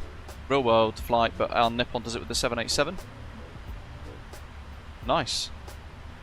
How do step climbs work on VATSIM? If you're cleared to a higher flight level, do you just request what is optimal? For example, cleared to 380 but optimal is 320. Good question. So, let me see if I can show you on New Sky actually. So in our OFP, you see there the flight level steps that we've got. So we're going to do 3 step climbs. We did 320 to 340, 340 to 360, and then we've got 360 to 380 later on. So quite a few step climbs for us to do throughout the journey. Now when we pressed on New Sky, when we were doing the SimBrief flight planning, that pre-file on VATSIM button, what it's done is it's taken that data out of SimBrief and it puts that into your ATC flight plan, which I'm going to see if I can find some. I don't know if it's going to be in this view somewhere. I suppose it would be. You can see here we've got Bhutan flight level 340, 44 north, 170 west, flight level 360, all that sort of thing. And then heading into Fukuoka's FIR, we then step up Emron to 380 there for a little bit longer. Top of descent there, just after Rusta. So what it does is it takes that data and it puts it into your SimBrief flight plan. It's not really evident on here actually, so I can't show you particularly well. But the initial flight level there, look, 320. But there will be like a format in your OFP when you're filing it on VATSIM that will have the route, which will be like this bit here. But at Bhutan it'll have a whole load of numbers next to it as well, which will be speed and altitude. And then later on at 44 north, 160 whiskey, or wherever that next step climb is, there'll be another set of numbers and letters next to it, which will have 360 in it, and that'll be telling ATC in the file that at that point that should step climb to 360 and all that sort of stuff.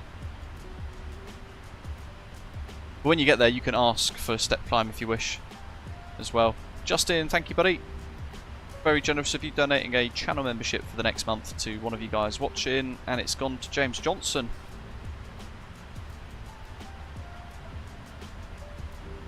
Visito Man says, some reason the autopilot failed to keep up at a turn at 1 frames per second and got disconnected. Check the sim rate. Anything over 4 times gets really difficult.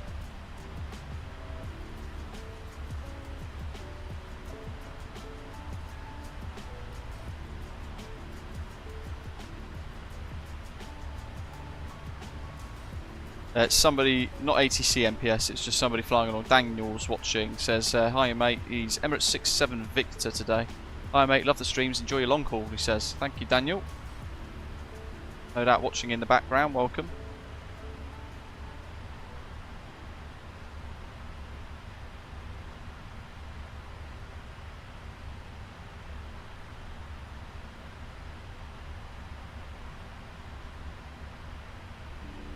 Mafaric says, please can you add the FSS Embraer E-Jets to the Osprey fleet? I'm trying to push them to pull their finger out their arse and actually do a working LNAV VNAV that's meant to behave like the real E-Jet. So I've been reluctantly waiting for that, given up hope to be honest, before adding it to New Sky. But at some point soon we'll end up with an Osprey livery for it, and I will put one or two onto the fleet for you guys that do have it. I'll probably base them at the regional hubs though, like Birmingham, Leeds, Bradford, that sort of thing, Edinburgh.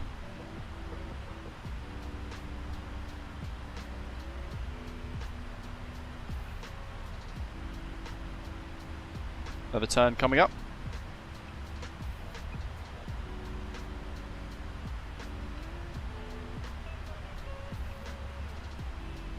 VATSIM says offsets are now available in the latest update of FSU IPC 7. I've stopped using FSU IPC 7 because I found it was causing the odd issue here and there with the sim. I got quite nervous with it. There's that 5%. Oh, it's increasing there with auto. Turns complete. Got a bit of a crosswind now, look. Heading versus track. Track's 276, heading's 10 degrees left of it with that 72 knot crosswind. Starbro, welcome. 48 minutes from Manchester doing Dubai to Manchester in the 777. Used to be done in real life, but it's all A380 now. I mean, they flew their 777 into Heathrow a little while ago. Was it last week or the week before? There's an Emirates 777 taxiing about. Gracia, yeah, like me, says he's got no confidence FSS will ever release the VNAV for the E-Jets. No, not when we're almost 2 years post initial release. They set all those promises out and they haven't really achieved any of it. I just wish the people that had it actually were more vocal and put pressure on FSS more. Instead of just sitting there going, oh, the E-Jets are great, the E-Jets are great. I think if the people with early access for the E-Jets said in quite a vocal way that the progress isn't good enough, then they would feel the pressure and they would actually probably work harder at solving it. John, welcome mate. Just turning on. What's the plan with sim rate and what is the timing now? Fuel low, centre. So you've still got to manage the aeroplane. Fuel's that button there. That's almost empty. And this is really neat, right? We'll watch this a second as it burns the fuel. Mafaric, no, it should allow usernames. Loads of people have got usernames in New Sky. You might need to look at their wiki. I don't really know what to suggest. Actually, I think it needs 2 names. So you might have to do like Mafaric Sim. From memory, actually. So it might be like that. You need to go like Mafaric space msfs, or what it is, like 2 names, but you can have Mafaric, even Mafaric space OG or something like that.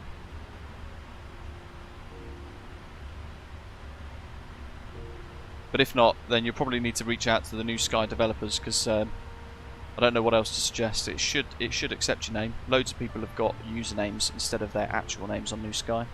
That's one of the perks of having it. 0.5. So on the upper overhead, pretty much imminently, we're going to get low pressure warning lights in conjunction with that low fuel in the centre tanks. But what you're going to do when it gets to about 0.2, 0.1 is we're going to see the 777 begin to move all of the pumps and stuff onto the left and right main tanks. So we're going to see the fuel lines in the centre tanks get closed and the fuel begin to get sucked out of the main tanks instead.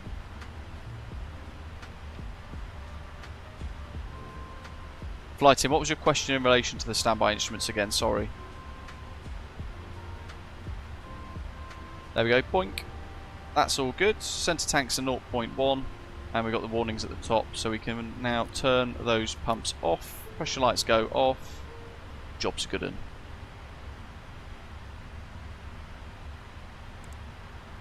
Engines are all good.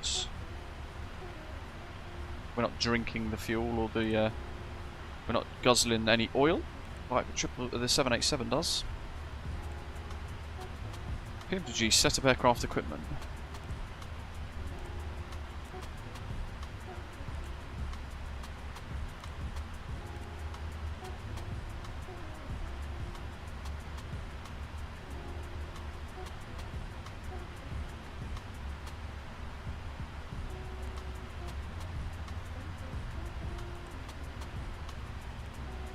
I'm not sure what I'm looking for though.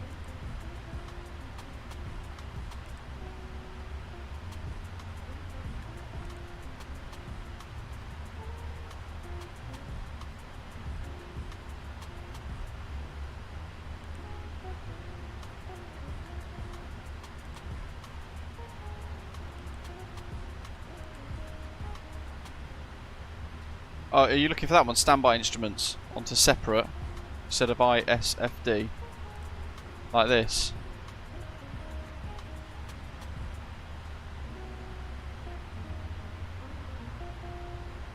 Brightness wise for those, I don't actually know, if I'm being honest, because it's not something I've used. The only thing I can maybe suggest is one of these inboard display. Let's have a little look.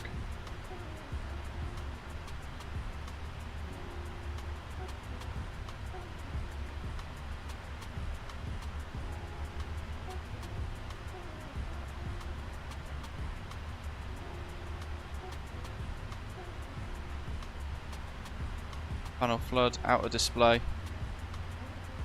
Weird, they don't seem to. That's dimmable. That's dimmable. That's the contrast.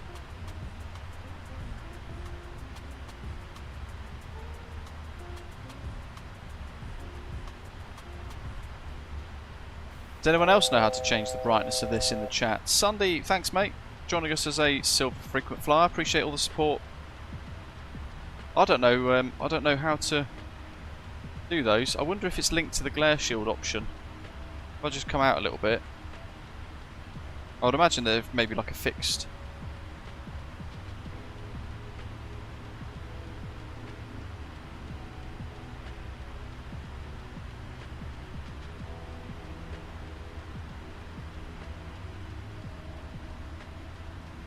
Floor lights, aisle panel stand.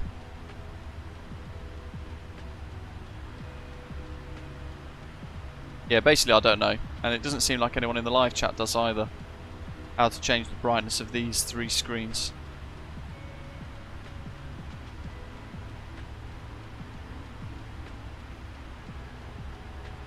Master brightness brings all panel brightness, Hergy says. That's a good shout actually. So that button there. Here we go. No, they don't change.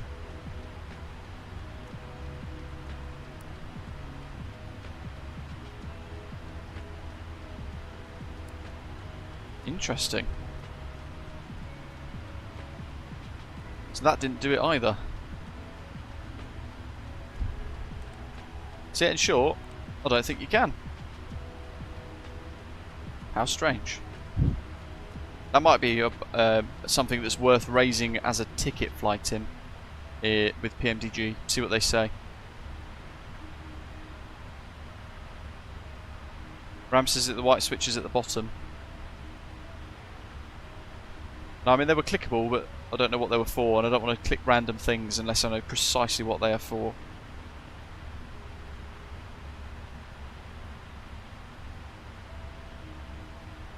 Yeah, I bet it's incredibly bright at night time, Flight Tim. Iozomi says, if you turn down the brightness of the single one, will it impact the 3? Alright, let's try that. Menu, PMDG, aircraft, equipment. Okay, so it's about that brightness at the moment. Let's turn it like really down. There we go. Super low. That's our minimum. Nope. They're not buttons either. So they're not clickable. They're clickable because you can undock them.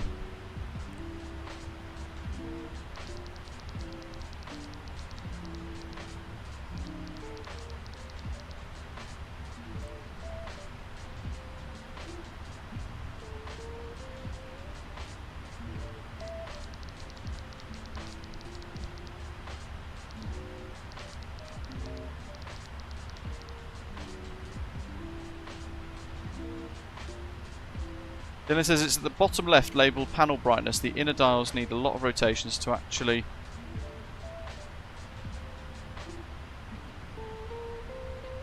No, we tried panel brightness. That didn't do anything either. We've just been sliding those through as well. I give up. Neil says hello. Try a maybe try Heathrow to Kuwait one day with the free Kuwait scenery. Possibly. I'm not a fan of long hauls unless I'm going to use something like time acceleration, which I'm not probably going to want to use all the time, to be fair. But we can see how we go. But it does make long hauls actually doable, doesn't it? And there's a lot of people that are like Felix is saying in the live chat there, I can't believe you're using time compression, you're breaking the immersion. But actually, who has the time realistically to do 14 hours on a flight sim? Even the pilots in real life, there'll be 4 crew rotating on that aeroplane most likely, and the crew taking off and landing are going to be having a break for probably half of the flight. So it's worth. It is worth. It's definitely a very big key feature that they've implemented into this that makes it fantastic. OFF, welcome to see you. Good to see you. Welcome, welcome. Farrick says, have I heard about the Aeroplane Heavens 707 delayed until Microsoft Flight Simulator 2024 at the very least? Yeah, I did see that today actually. Grey Shirt said he did a 14-hour flight in real time, and even running most of it overnight, he was bored out of his mind. Yeah, I find long hauls insanely boring. So time acceleration is the only way I will ever do it.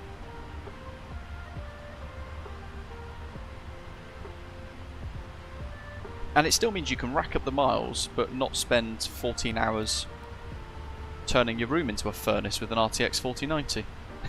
So,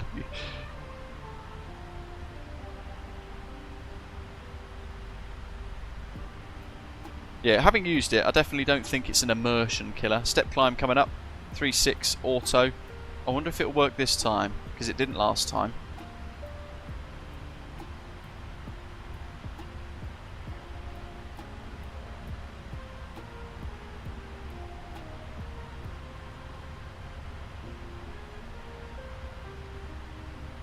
Sandeep, no, it wouldn't show it as 2,000 knots on VATSIM, but it would show a speed progression. Like on the radar screen, it would see us zooming really fast.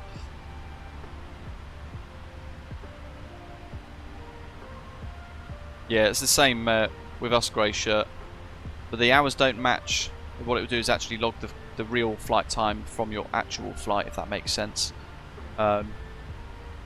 But then, yeah, you'll get a revenue hit for the time compression use, but we allow it.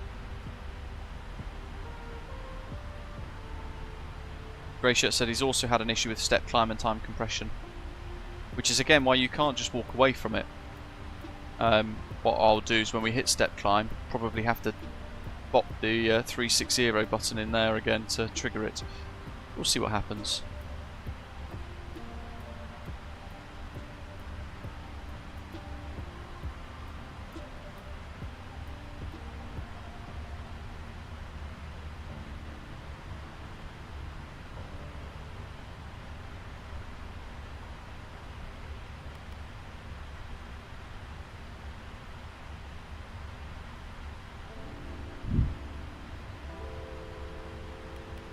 Doc says don't change it to 360, it won't work. Alright, we'll try 3-4 then, we'll see what happens.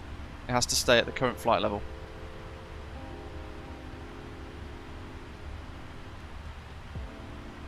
We've just done that just in time, we'll see what happens.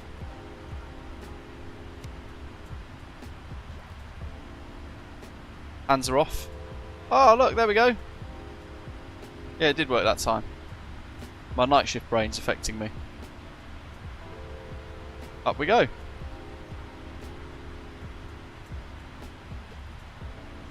we're still in 4 times speed. Ah look, now the aeroplane's slowed down to 1 times. What are we on now? Here's a big old turn coming up as well, look, so that's going to get complicated. So what the aeroplane's done there with auto time compression is slowed itself down to 1 times sim rate so that it can handle not only the climb, for the step climb up to 3.6, but also the left turn that's coming up imminently as well.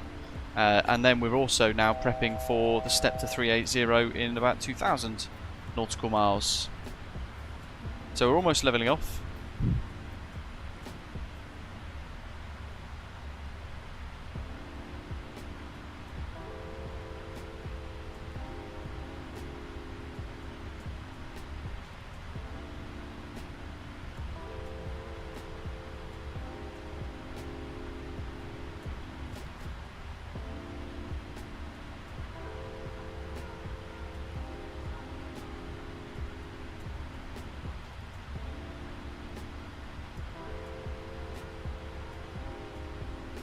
Leveling off at 3.5.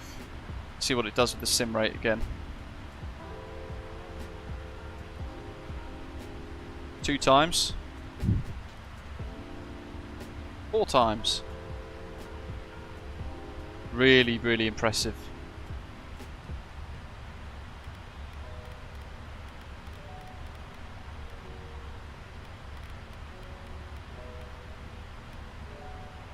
Let's see how the cabin's doing. So look, the lights have all gone down now. So earlier, after takeoff, all the lighting was on like quite bright. Now they've gone to a really nice dimmed mode. Very low level lighting.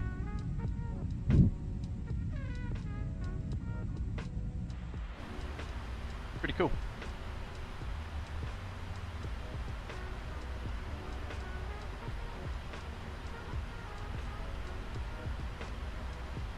I mean, the problem with the 707 is it could be fantastic, but it won't be.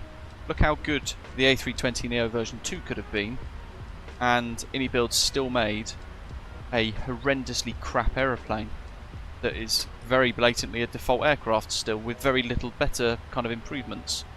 And then you still compare that to the freeware A32NX, which is leaps and bounds miles ahead of the A320 V2 that everybody got really excited about because Eevee were making it, but they've taken the paycheck and then they've just developed another crappy default aeroplane. So I don't expect anything really from a lot of these, the local Legends aeroplanes, all that. I don't expect very much from any of it because they're just default aircraft. More often than not, they're pretty rubbish, unfortunately.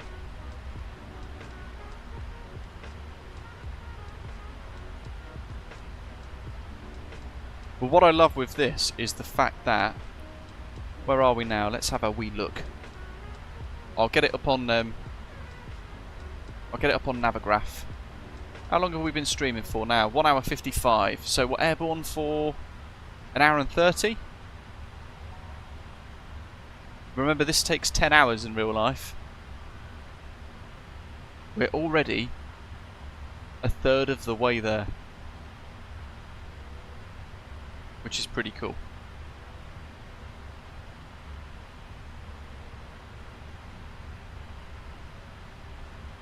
So we've already done all of this. There we are, 43 degrees north, 160 degrees west. And even here, look how quick we're buzzing along.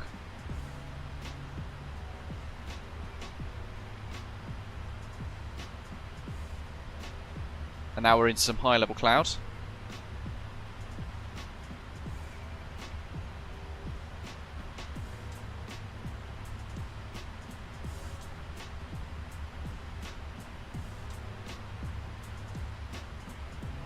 They're the only things that are good going for it though, grey shirt. Yes, it's got dual MCDU. I thought the Flyby A321X has dual MCDU. And hasn't it now implemented some RNAV approach kind of stuff as well? With the latest development version from the other day.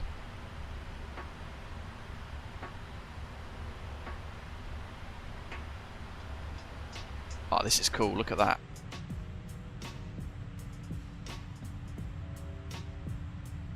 Alex says, fully agree about any builds. They've taken Microsoft's money, ignored X-Plane almost immediately, and now produce badly optimised and buggy aeroplanes. But they got the paycheck and don't really care, he says.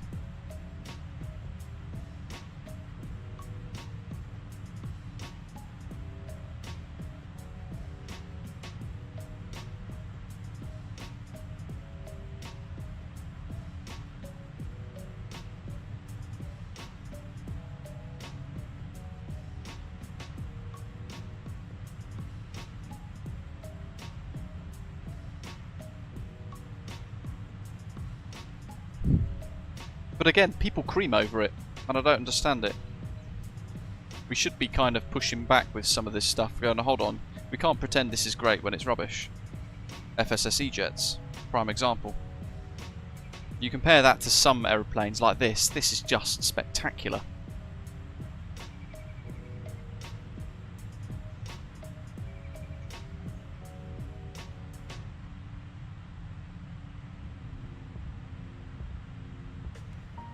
And I really like the E-Jets. I like the idea of it, I should probably say, and I hoped that for them to have been a lot better.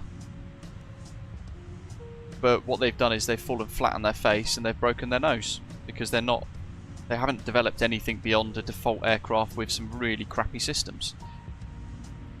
But the E-Jet itself, the E190, the 195 and all that from FSS could be fantastic, but it's in the hands of the wrong development team. Because otherwise they'd have sorted it by now. I'd like to see maybe like a branch off of Fly-by-Wire or something like that where they go and create a mod or an add-on which turns the E-Jets into something that's actually pretty decent.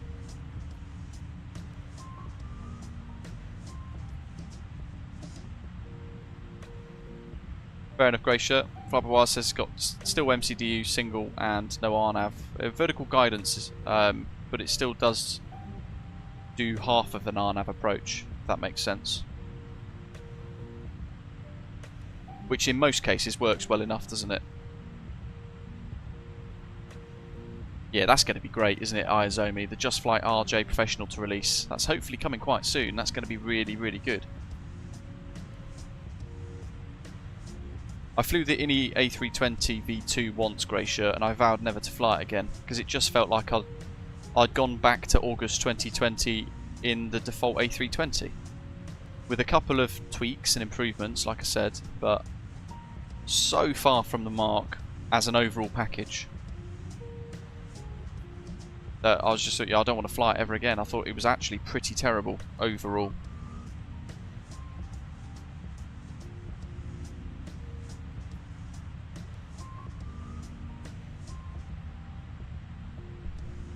Yeah, they're stretched pretty wide, aren't they, Ram? Ram's saying there, Ram Transport in the chat saying that he's worried about any builds right now because they've got a lot of projects in development like the A330, the Beluga, the A400M, parts of the Twin Otter and the A350. Yeah, that's a good shout.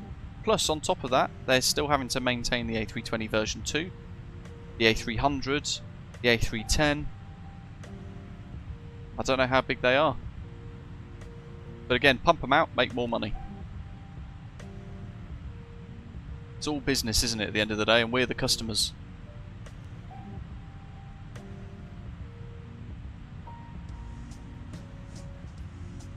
Ergy says this month FSS are releasing the Boeing 727.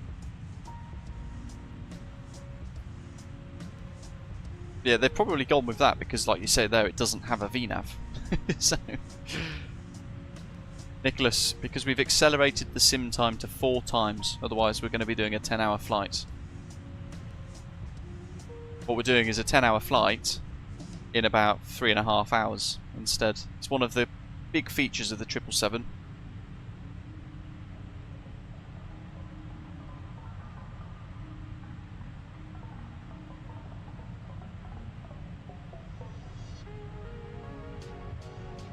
For those of you with the nav data out of range issue with the PMDG 777 as well, that's now been fixed in this latest update from PMDG. So Navigraph now fully supports it without having to change any files or anything.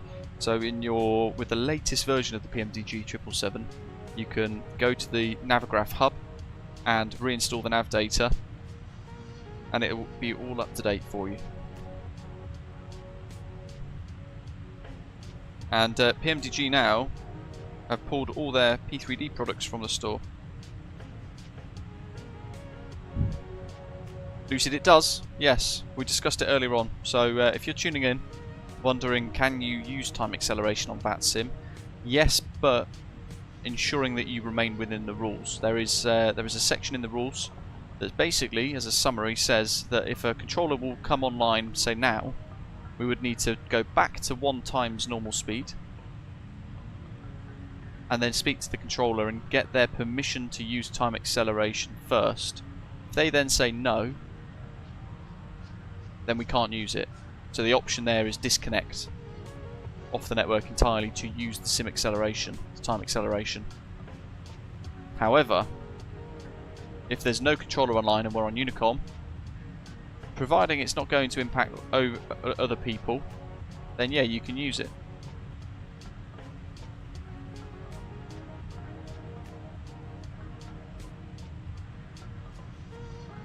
Dylan says, what's your take on the showcase that Fly-by-Wire did on their A380? Do you think we'll see a 2024 release for Microsoft Flight Simulator?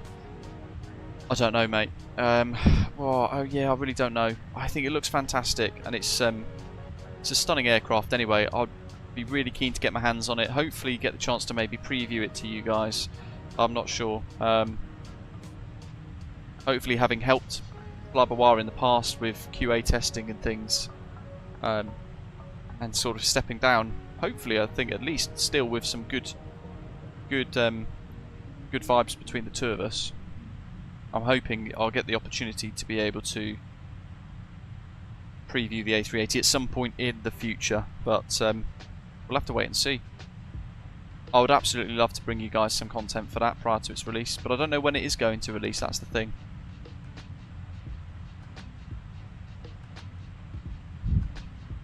AJ Finani saying there's a good thing that Aerosoft isn't spreading themselves too thin on many products. Well, the thing is, they're not making the A330. FSS are actually leading the development project. They're managing the development project of that. So again, with that, bearing in mind their E-jets are so low quality with systems and stuff, I've kind of dropped my faith in what the A330 from Aerosoft is going to be.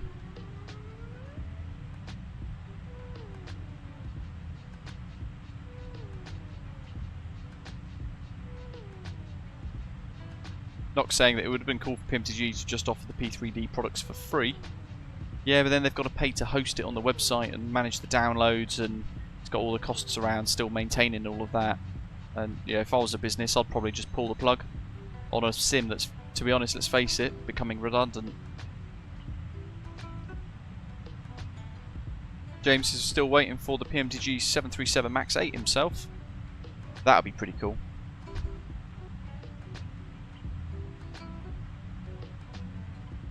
Yeah, Yamato, that's going to be pretty awesome, isn't it? Across the pond, full of A380s and 777s.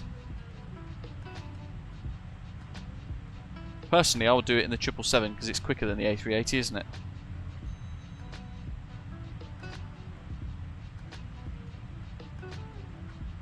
Ah, fair enough. Nox, interesting. Didn't know that.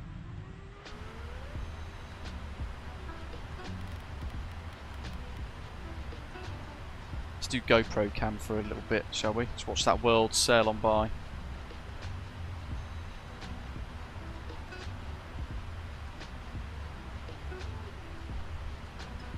It's not the fictional American Airlines A380 I'm worried about, Dylan, it's the fictional Ryanair A380s.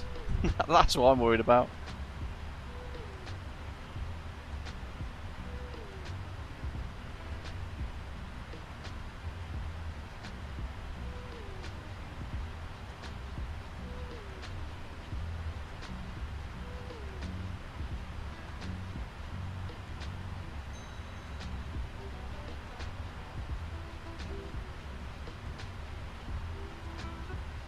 Nicholas, go and check out my time acceleration tutorial video for the PMDG 777. That will show you how to use the AutoCruise function.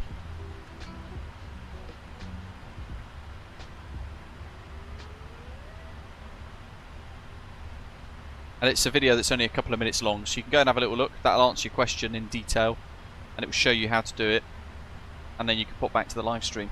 That's probably easier, because otherwise I've got to go to the tablet and come out of time acceleration to then explain it all again for a few minutes, but probably a bit difficult to do that because I've got Ian behind as well using time acceleration.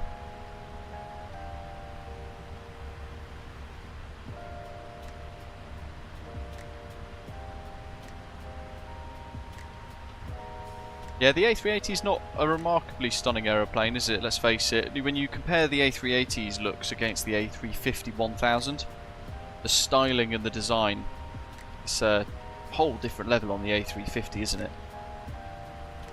And the 777 definitely looks better than the A380 as well.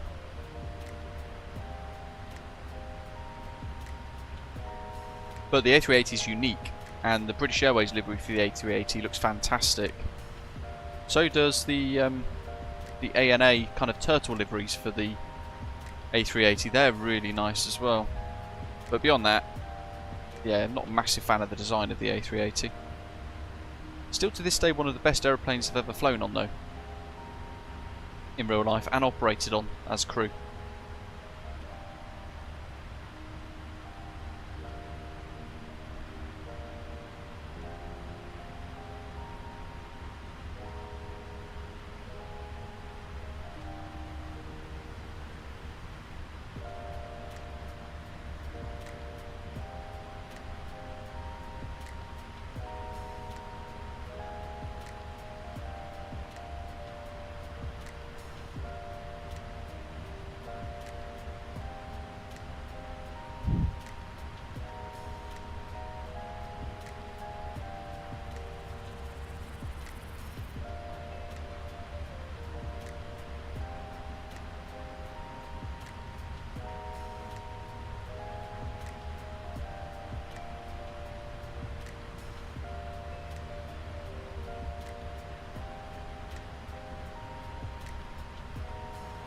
New airworthiness directives for the Rolls-Royce Trent 1000s.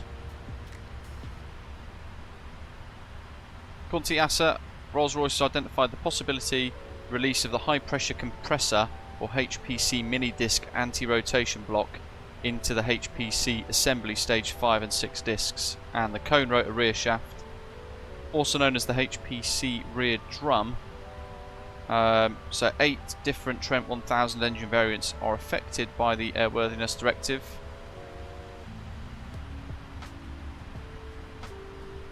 They must also have had a Rolls-Royce service bulletin first. Brilliant. The Rolls-Royce Trents are costing airlines with the Dreamliner thousands of pounds in extra maintenance and stuff. How far are we now? We're at the halfway point, Mike. Absolutely zooming along. Look at the weather as well. These clouds are insane.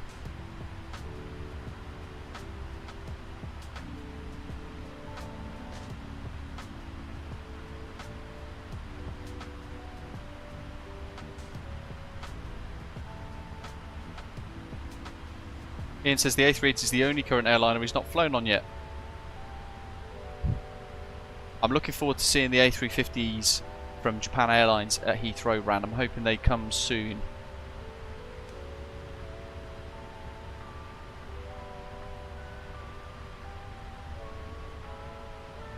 Dylan's not flown on any wide body jet at all. Wow.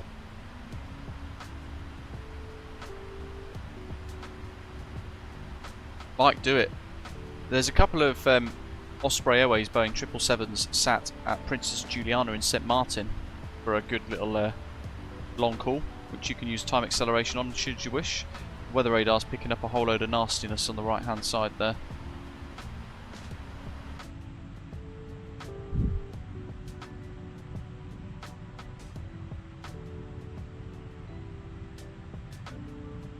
Give it a go, Rosterman, let us know if it works.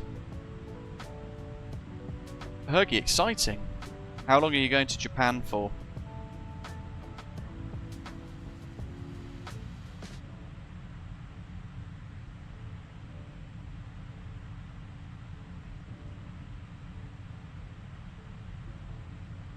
Hopefully you get to kind of watch, well, hopefully you get to visit a fair few.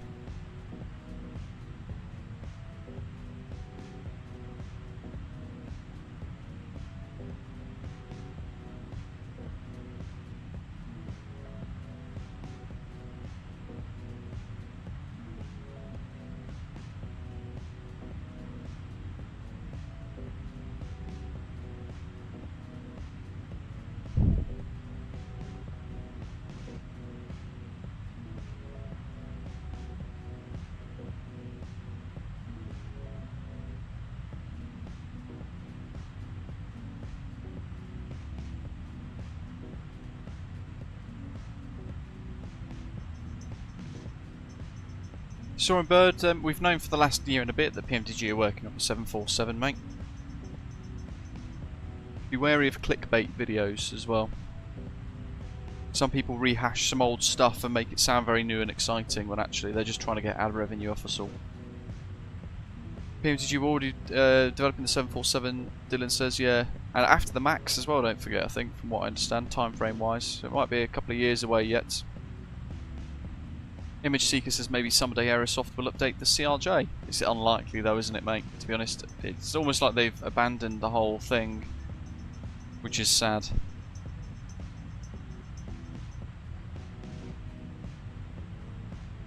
Fergus is only a short trip. Are you just doing maybe Tokyo, or are you going to be able to venture and explore Kyoto and Osaka, Hiroshima, all that kind of stuff? Because they are definitely worth checking out. I'm hoping maybe next year we get to go to Japan. I'd quite like to go there again. It's been too long. Cookie Taste, not flown on a Dreamliner, but the A380 is great. Yeah, you'll probably get onto a Dreamliner, Cookie Taste, onto a 787 at some point in the future, and find it really underwhelming. I found that it was basically a 777. It was as noisy as a 777 in the aeroplane, sat on board, and yeah, just the same. Where you compare it against the A350 or the A380, and that is just a whole other level of engineering.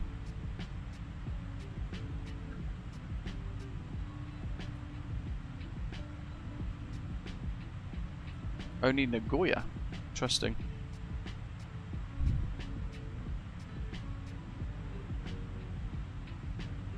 James, no. British Airways retired the passenger 747s at COVID. It's quite a few years ago now.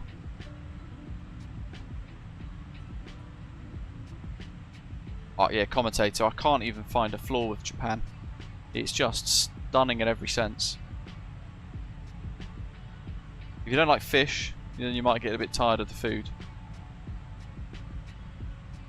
But there are Western themed places you can still go to.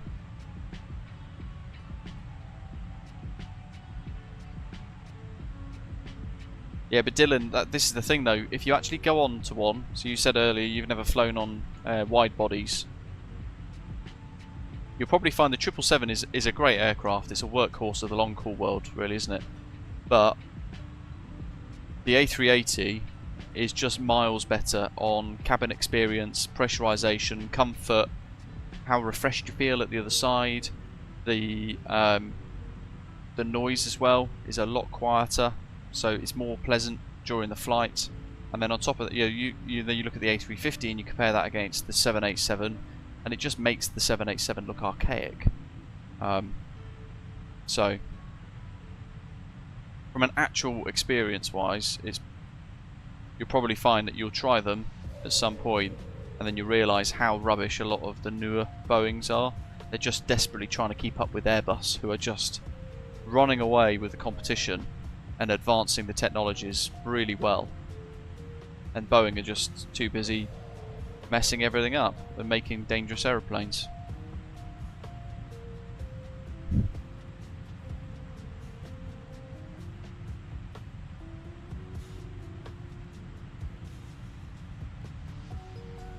no holidays commentator, but I used to go to Japan 2-3 times a month for 3 years when I was crew.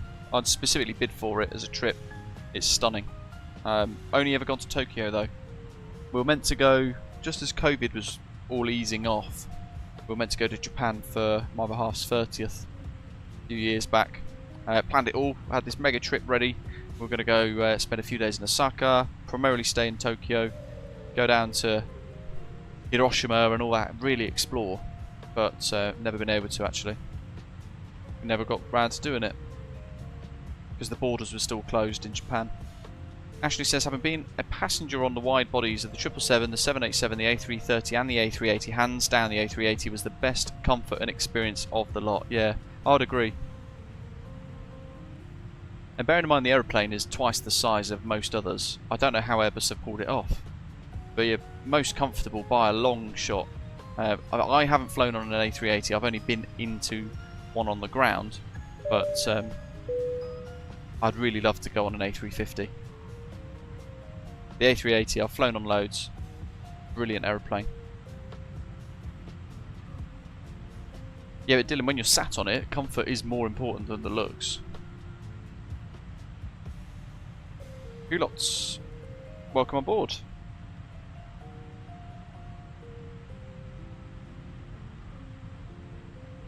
Yeah, I like sushi, James, but this is where we need to then distinguish the difference between sushi as a Westerner and sushi in Japan, which is much fresher, totally different to what we'll have here in the supermarkets in the UK, for example, and in America, which is massively westernized. Whoop. There we go. There's a turn. It looks so violent when it's doing it at accelerated speed.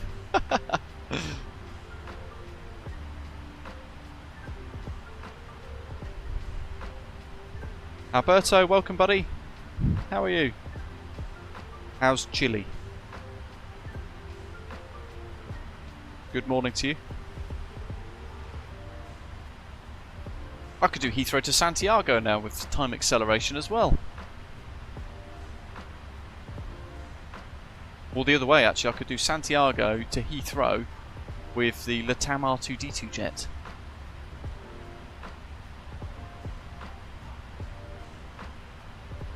Yeah, that's a good point. Yamato's saying there, if you spend too much time in the golden routes, so like Tokyo, Kyoto, Osaka, the crowd ruins the experience, he says there. Yeah, I'd imagine Kyoto just feels very, very busy all the time. For me, the big one is Hiroshima. I really want to go and visit that and understand all that kind of stuff, and actually see like the atomic dome and all of that sort of stuff from a historic kind of point of view. But also Hiroshima itself looks absolutely beautiful.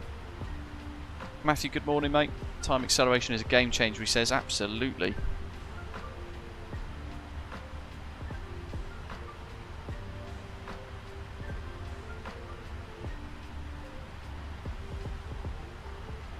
Yeah, good point, Cookie Taste. Same goes for curries. You go to India, your curries over there will be totally different in comparison to a good old Balti here in the UK.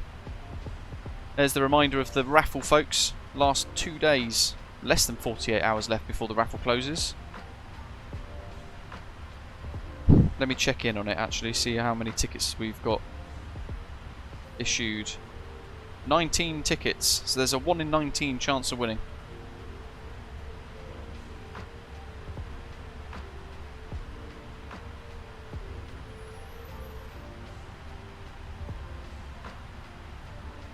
And there's 1 day, 22 hours, 9 minutes, 35 seconds left before the raffle closes.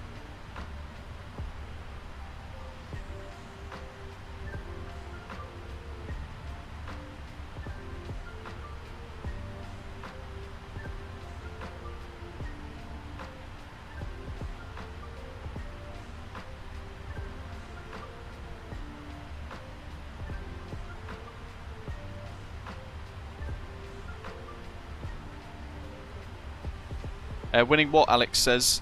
The Turtle Beach Velocity 1 flight yoke that I have been using in the past. So my actual yoke system from Turtle Beach. giving it away in the raffle.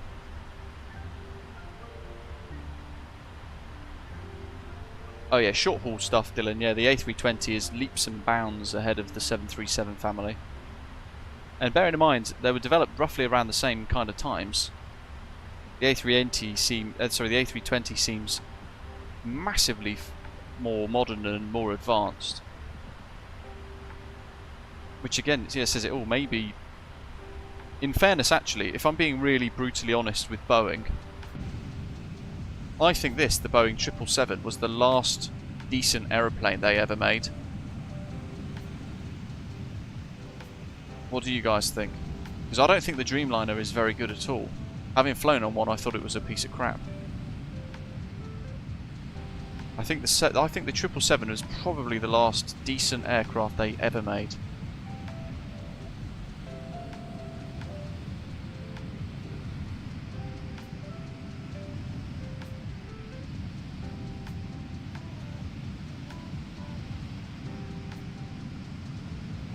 Zooming along. Lots of you agreeing there.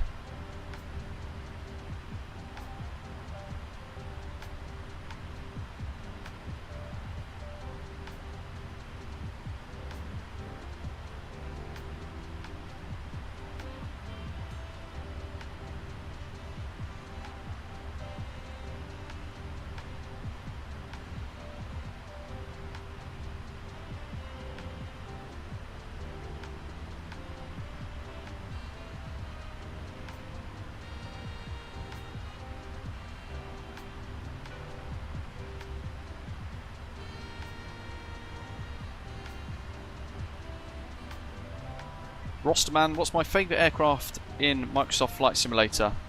100% PMDG 777. By a long margin now. This has blown me away. I feel very much at home at it. I feel like I can understand the aircraft and I've been able to learn it quite comfortably. I just feel like I'm able to use and operate this in a really stress-free, enjoyable way. I don't know how they've done it, but it just absolutely blows my mind. I think it's just absolutely remarkably good, this aeroplane. I can't fault it. I really can't fault it.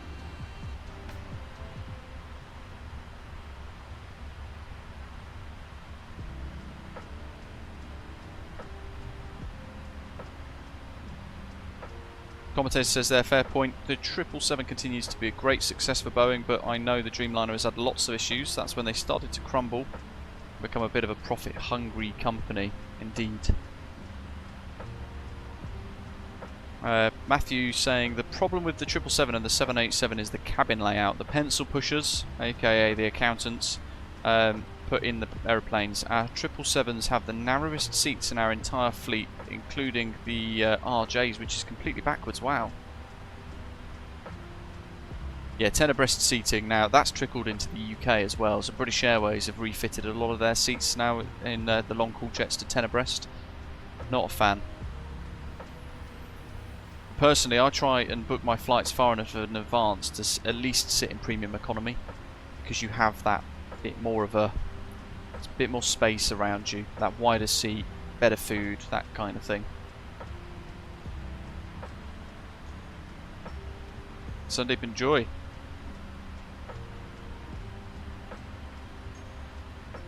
Then it says his flight from Houston to back was swapped out from being a Max instead of a Max 9. He got a Max 737-800. Not a fan of flying on any Maxes, to be fair. I still think they are plagued full of issues that are being hidden away.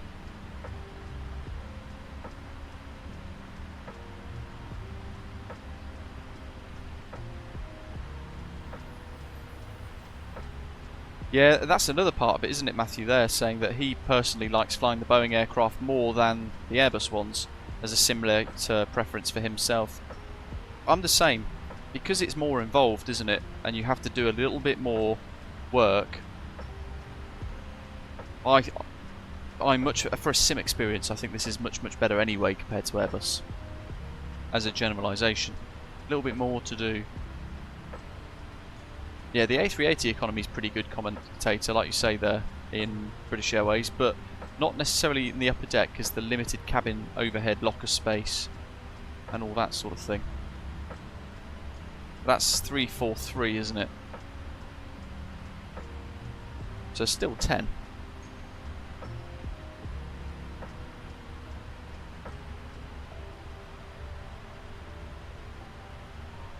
Someone was asking the live chat earlier when we put my ILS stuff in. When we get closer towards top of descent, that's when it'll go in.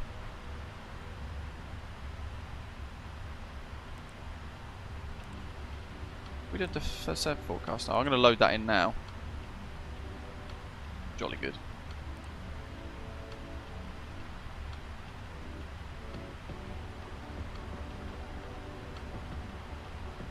Oh, Dylan, the auto-land in the 777 from PMDG is very good. Very, very, very good. It's definitely a feature that I could see myself using every now and again, and I tend to want to hand fly the aeroplanes a lot. That's where I get my enjoyment out of nailing a landing with a nice smooth approach, especially if it's a bit spicy with the weather, if it's a bit windy. But every now and again I can see myself in this actually using auto-land once or twice. Just to remind myself how good it is and how it works.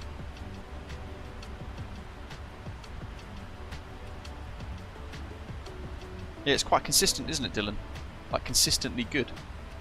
Getting a little bit of bob going on here, look, with the crosswind.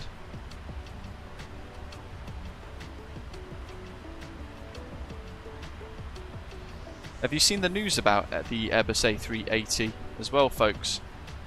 Because of the sheer resurgence in airline travel, again, globally, it's absolutely blasted off beyond what it was pre-COVID. Heathrow has never been busier, for example.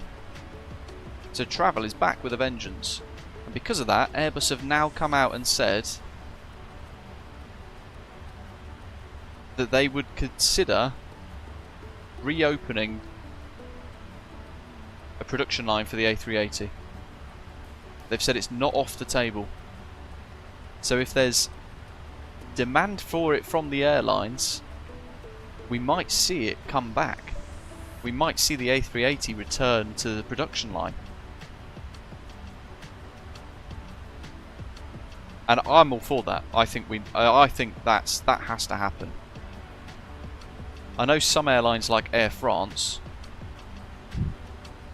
haven't got on with it very well, but that's because they've set up a terrible cabin layout for the crew and the passengers. But British Airways have had mega success with the A380, and it works really well on their network. Same with Emirates. The A380 has been instrumental in their success.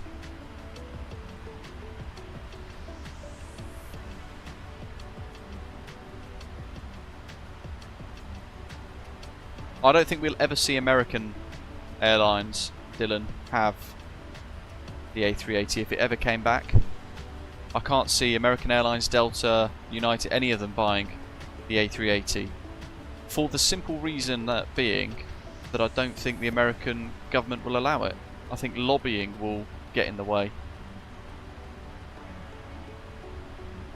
That's some of the reason why it was prevented in the past with American Airlines and all that kind of stuff, because they didn't want to see Airbus's flagship aircraft, a European manufacturer, taking the lead and setting records in the US.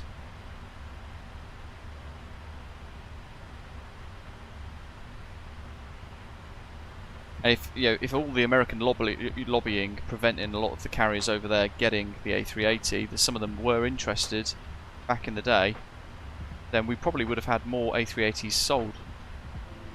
King Bob, hello mate. Tam, he says, was hoping to fly on Spirit's A380.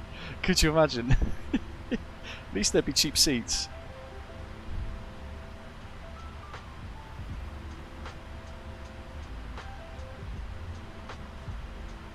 Yeah, Ian, again, some of them being cut up like you say, but I think some airlines jumped too quickly at getting rid of them all.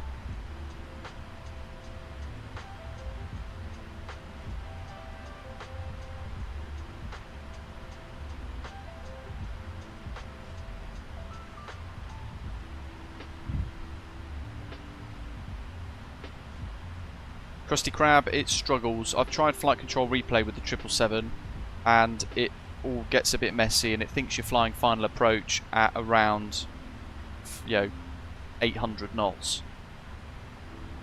Not necessarily on the transcontinental and all the rest of it, Matthew, but the transatlantic flights. I know you're saying their frequency is what the market there is centred on, but Heathrow to JFK, for example, you could do that. Most of those flights are always full. You could add capacity but maintain the same frequency by putting a whole load of extra A380s on that route, perhaps. Which is what the A380 was initially designed for, wasn't it? It was designed for Heathrow to Dubai, Heathrow to JFK, those hub connections.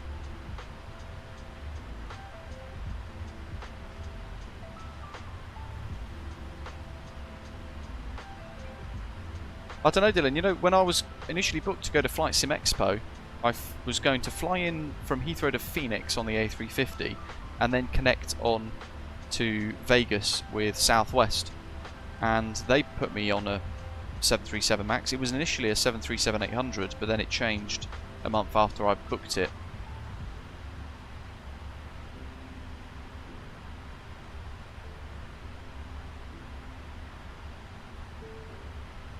Do I think supersonic travel will make a comeback?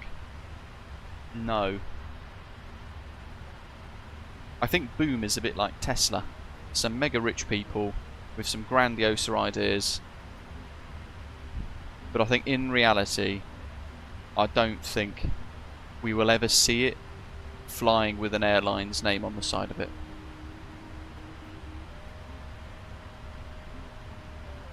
I think it's a whole load of rich people burning money and using it as a way to manage tax.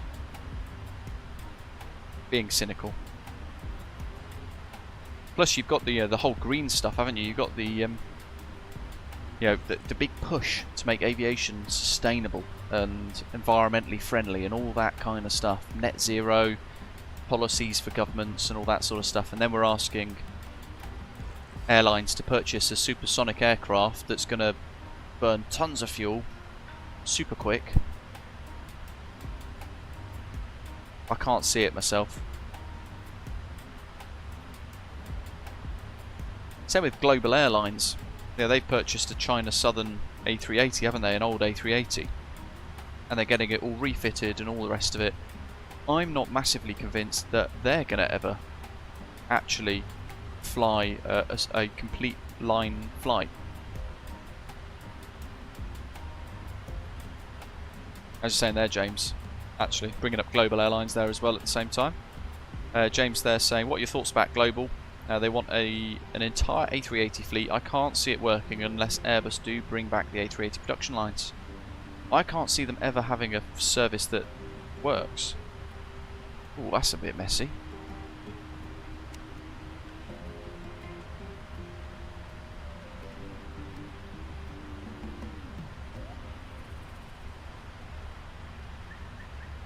Still got a long old way before step climb kicks in.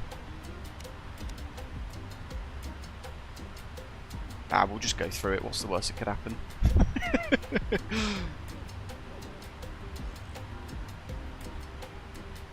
Ryan, Rab, what's the latest on Monarch, the tax dodge airline? They're all long gone. Long gone. There was that website that appeared, didn't they, for a little while? It's but yeah, it's all folded again. I might whack the old belts on at the back. Get them all strapped in.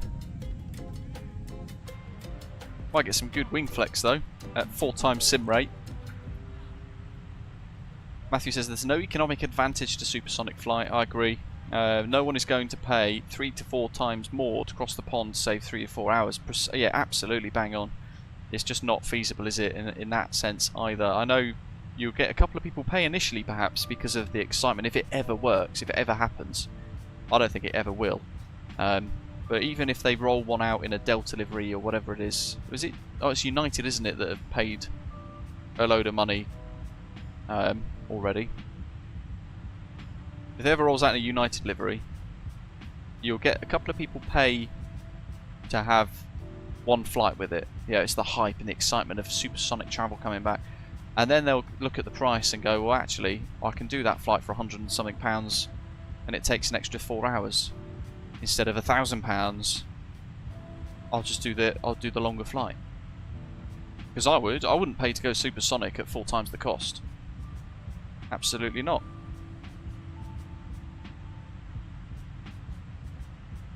And yeah, I don't like you saying there, Prola Boots, the noise pollution and stuff. Boom are promising all kinds of funky, weird promises of less noise and all this sort of stuff. Impossible. Look how noisy the Concorde was. They basically had 4 fighter jet engines. Look at that wing flex. 4 times sim rate makes it look quite cool, doesn't it?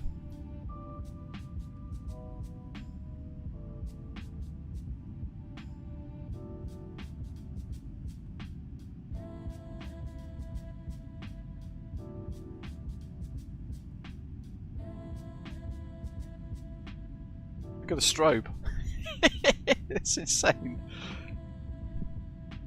Crikey.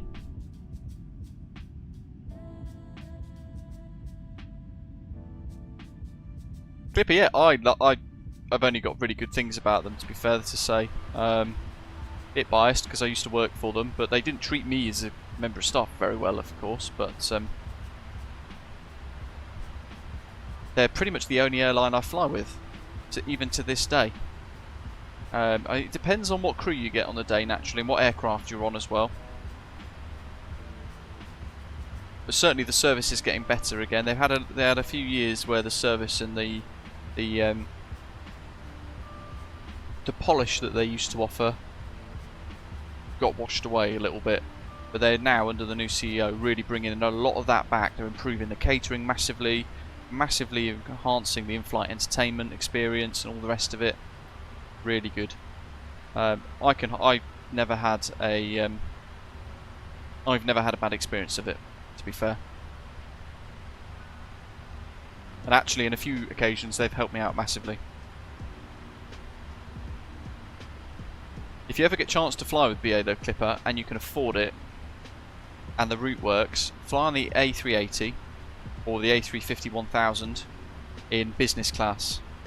On the A350 you get the club suite, which is amazing. It's meant to be incredible service as well, and a really nice environment. But on the A380, if you sit in the lower deck, on the window seat, you have a huge amount of space around you. It's remarkable. Or obviously you can book in the upper deck with a window seat and look down over the wings and be high up on that upper deck.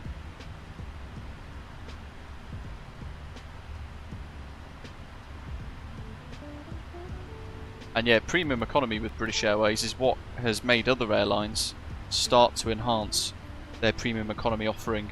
And actually some airlines have begun to offer a premium economy because of how successful it has been for British Airways. It's their second most profitable cabin on the aeroplane, second to business class.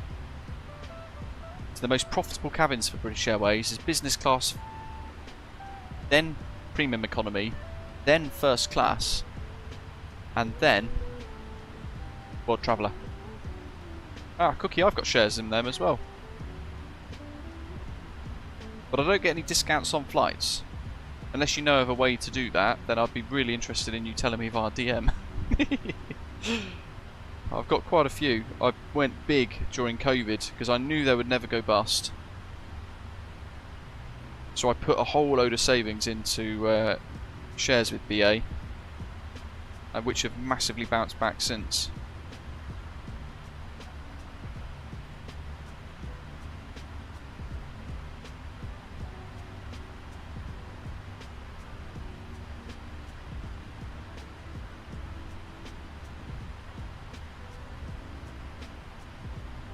I've only ever flown Virgin Atlantic once, James.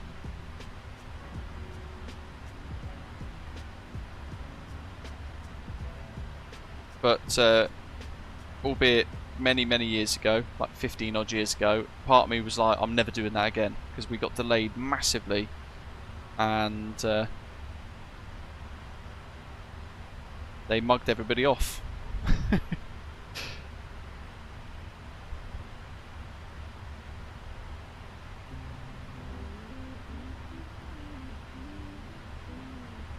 Off, yep, we can click the pen in the 777. This one's got a special All Nippon Airways design on it, which is quite cool.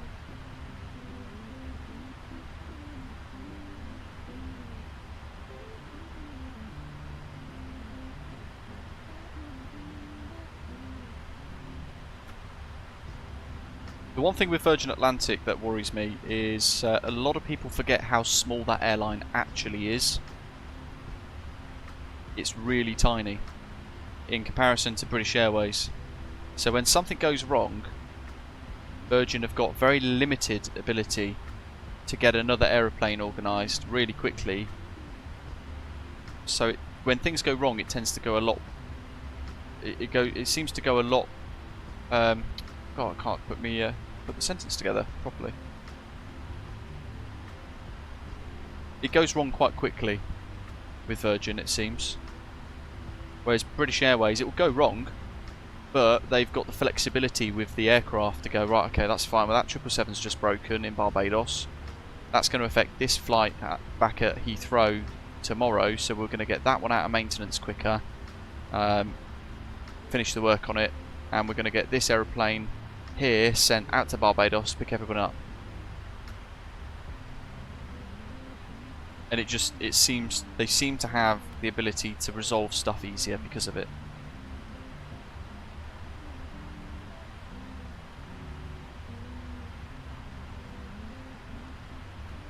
Never heard of the Coupe Mafaric, not sure. James, the A380 for me in real life is hands down the best aircraft I've ever flown on. In every way. Power, comfort, the cabin environment, all of it. Just really good.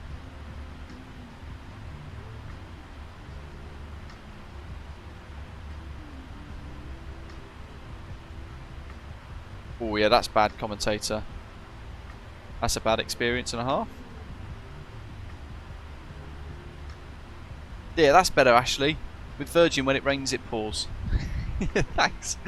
I've got such a sleep deprivation from night shift still that it does take me a couple of days to get brain fog away, if that makes sense. Ram Transport says he prays Aer Lingus doesn't continue to be ignored by IAG. We've lost both our A350 and A321 XLR because of them, and it's quite sad to see. So that's actually incorrect. IAG ordered those A350s and the A321 extra long range aircraft specifically for Aer Lingus as well. They have set the cabin configuration plans and all that kind of stuff for Aer Lingus. The problem lies with your crew. The crew are asking for a massive, massive pay increase, even more than the labour market pay increase body in Ireland have suggested is reasonable. So, what they've, as a business, what IAG have done is they've turned around and said, look, if your airline, Aer Lingus, is going to continue to become more dysfunctional and there's going to be more dissent with the crew, who are asking for massively unrealistic pay rises in reality, because they're in Ireland, they're not living in London, they live in Ireland, yet they're almost asking to be treated the same way as British Airways crew and paid the same. Bizarre. I don't get it myself. So they're all going on strike and asking for mega unrealistic pay rises and all the rest of it, with an airline that is actually tiny and makes the least amount of money for IAG as a group.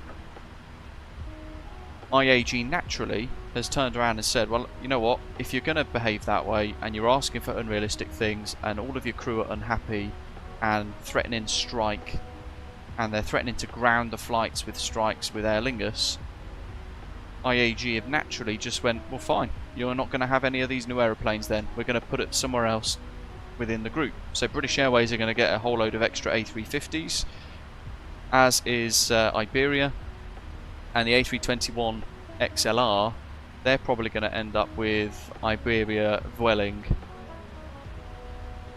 that kind of thing. So ultimately, Ram, the problem actually lies with Aer Lingus' own management, not IAG's management.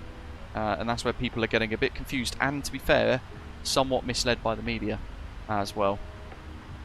Because IAG ordered all those aeroplanes to give to Aer Lingus, but it's the crew being really problematic recently, and the fact that the airline's performance is not great financially and all the rest of it, that have made IAG turn around and say, look, fix your problems, then we'll give you the planes, if not, we don't.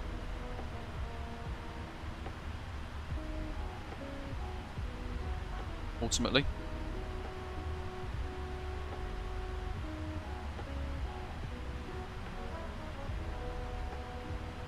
But IAG, overall, they manage British Airways, Iberia, Vueling, Aer Lingus, Level, and IAG Cargo.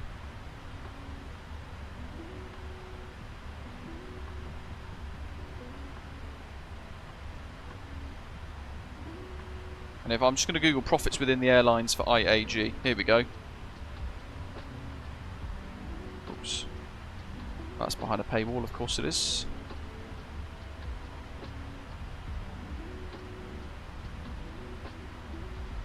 We'll have that one. We'll have a shareholder report.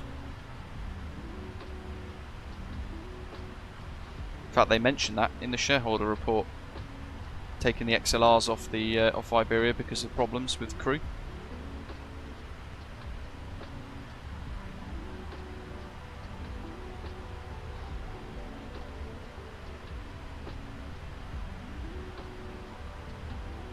th of April. Let me see if this will allow me to view it. No.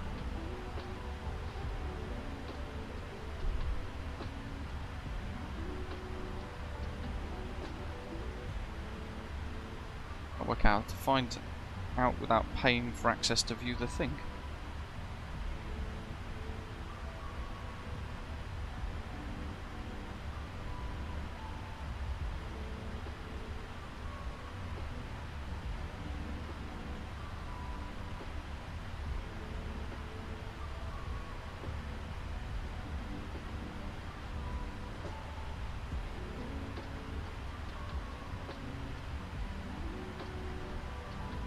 Oh, Level's still a company that's operating, but we don't really see it very much anymore.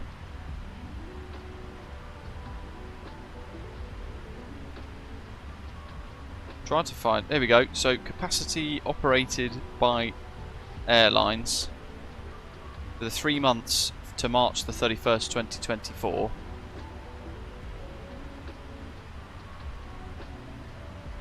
Aer Lingus's load factor was 74.9%. British Airways had a load factor of 81.1%, Iberia 85.5%, Level 94.8%, and Vueling 91%.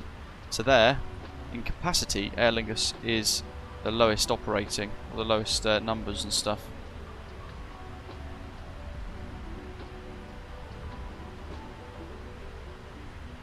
Traffic and capacity statistics. Passengers carried in the 3 months to March 31st, Aer Lingus 2,104, Iberia 6,001, Vueling 7,776, and British Airways 10,340. That's, you have to add 3 zeros to that. That's shredded down, so actually it's 2,104,000. British Airways 100,340,000 passengers, Iberia 6 million passengers, Vueling 7,776,000 passengers. But it doesn't give us the actual profit loss of each separate airline in the group, interestingly. Oh, here we go. Operating profit before exceptional items by operating company. So in the 3 months to March 31st, 2024, Aer Lingus made an €82 million loss. Vueling made a €25 million loss. Iberia made a €70 million profit, and British Airways made a £22 million profit. So when Aer Lingus are asking for these new aeroplanes, IAG rightly have turned around and said, your pilots are striking and asking for crazy pay rises. The airline's making horrendous losses at 82 million in 3 months. So no, we're not going to give you new aeroplanes. So it's just like the stupidity of the pilots striking at that point in time. The airline's making horrendous losses when all of the other airlines in the group, except for Vueling, are making mega bucks in profit. They're the ones that are going to stand out. So if British Airways pilots turned around and said, oh, you know what, we want an extra 1% now, they might get it. But Aer Lingus are asking for, what is it? I think the Labour people in America, oh, step climb time. The people in America, sorry, the people in Ireland, the Labour people that do the pay agreements, I think we're suggesting the 4% would be reasonable, which Aer Lingus agreed to. They said, yeah, you know what, we'll do it. Even though they're making mega losses, they were like, we'll do it. And they agreed. But the pilots said no.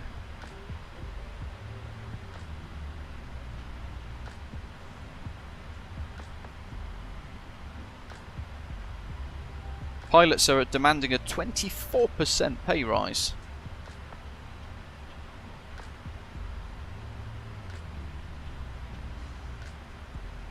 Bit more than the 4%.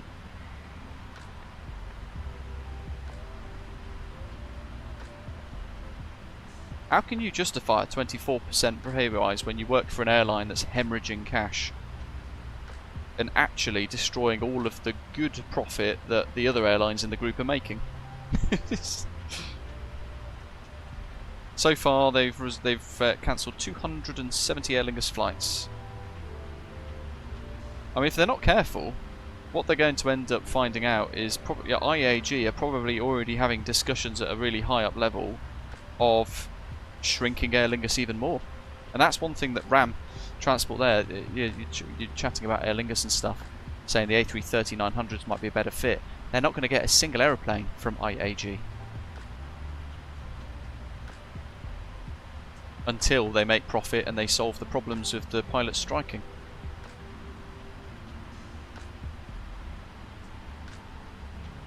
What they'll end up doing is shrinking the airline down, making Aer Lingus smaller, and probably they'll probably consider, if I was a really high up person in IAG, I would have it on my table that I'd probably want to offload the company entirely. Just get rid of Aer Lingus, send it off somewhere else, split it off into its own company, and then just let them go bankrupt. And then you won't have a Aer Lingus anymore. And that's what those pilots don't seem to understand.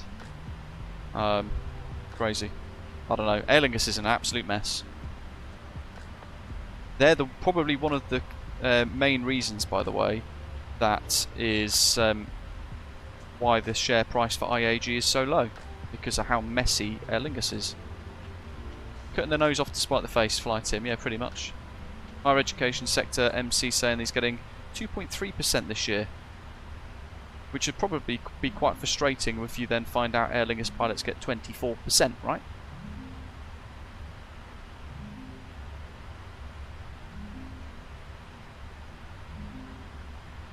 Oh, what's changed, Doc? That's quite a significant change of route, mate.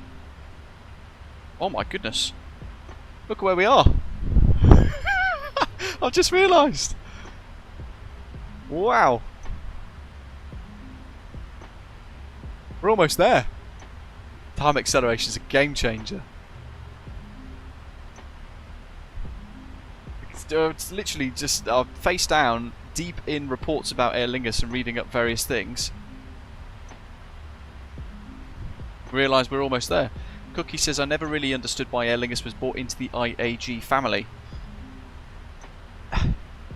Part of me, I think, I reckon because Willie Walsh was involved in one way or another, and I think what's happened is he's ended up getting them onboarded in Jeff, no, we've turned a 14-hour flight into about 4 hours. So we've been live for 3 hours and we've covered most of the Pacific already. Stock's saying there's been a change in the arrival. And it's runway 34 left, 34 right in use, isn't it, now at Haneda? So what we got? 34 right. So there's going to be a change of our final bit of our route here. I'm going to click 34 right. That's that one. Ooh, that's, yeah, we get some good approach with Tokyo Bay. So flights 34 right with a 1 knot tailwind, which means our entire arrival procedure changes. And we've got to come in via Messen N. ILS Yankee 34 right. Via Kaiho.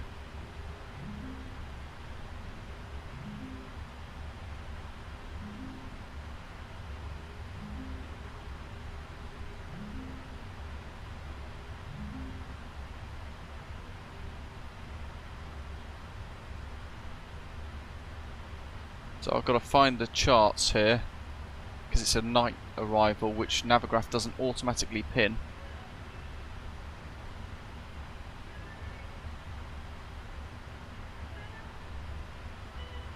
Messy night arrivals, there we go.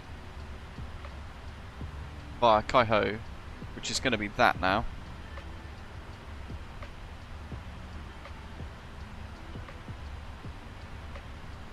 So we've got to do a bit of trimming here. So Lalid, we're going to go direct Messy.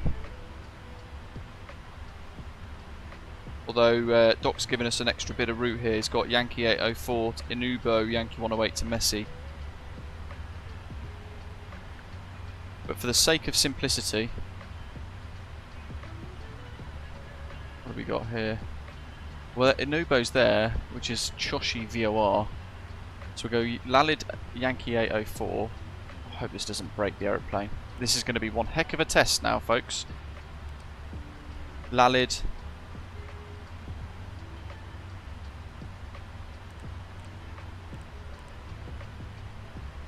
Inubo.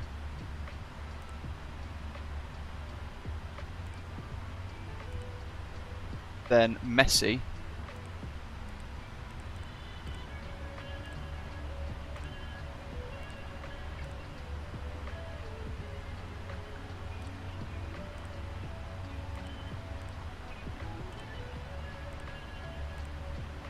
Execute. Whoa. Rosterman says careful going too close to Messi, you might get a card. Right, 160, so we've still got a little way to go. Lalid, Inubo, Messi. So from Lalid we're going to go back to Econ Speed for the descent. And where is Messi? What altitude do we want to be at Messi at? And above 6,000, that's 27 miles, 16, so that's going to be about 10. So top of descent's going to be around Inubo. Hello Kevin, welcome. Ram says he loves Aer Lingus, but their current state is not good. They were doing well enough on their own as a smaller airline. As much as I would love to see them upsize, they need to make better route decisions. Well, don't forget, they still operate as their own airline. But they're being managed badly and their crew are getting greedy. And I know, as Matthew's saying there, he says, to be fair, European pilots are paid absolutely nothing like their North American counterparts. There's a huge pay gap there if you're looking across the Atlantic. Like you're saying, the American pilots are bloody millionaires in comparison to pilots in the UK and the Europe and stuff. But that's just the reality of the markets and all that kind of stuff and the way it all works. But it makes you wonder what Aer Lingus are comparing their pay against.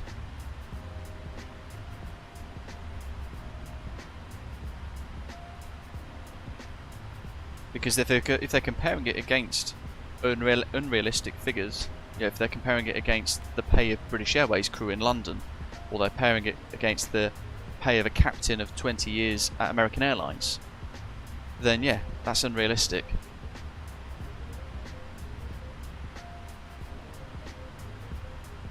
They're not going to get 24% pay rise without increasing significantly the cost to passengers, which will then shred the loads more, because passengers will just go and fly with Ryanair and connect elsewhere and all that, and then that'll have another knock-on effect with IAG, because passengers that would connect from Dublin to London to then go on to a British Airways flight to the Far East, for example, won't do that anymore. They might fly Ryanair to Amsterdam and fly KLM, in which case they might find that Aer Lingus will unravel very quickly.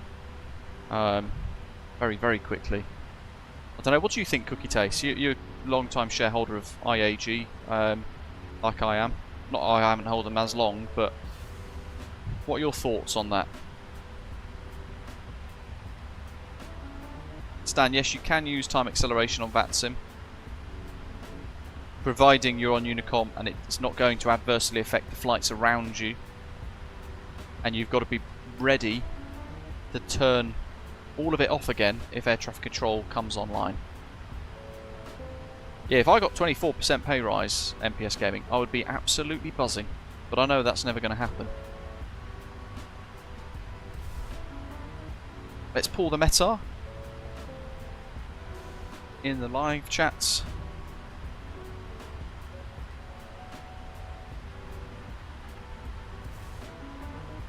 One day, 21 hours left of our raffle, folks. There's the link if you want to have a little look at buying a ticket.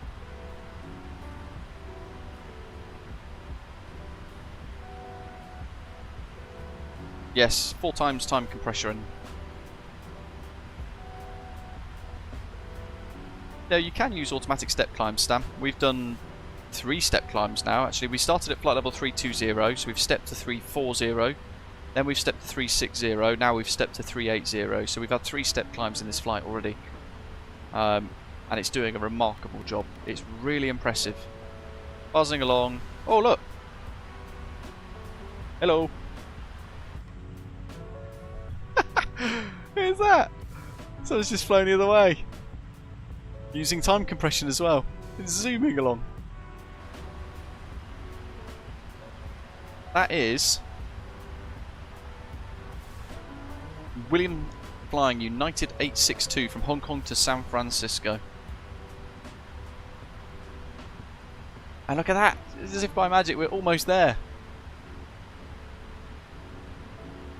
We've got Ian, Hergy as well, Jal 87. Ah, he's appeared now.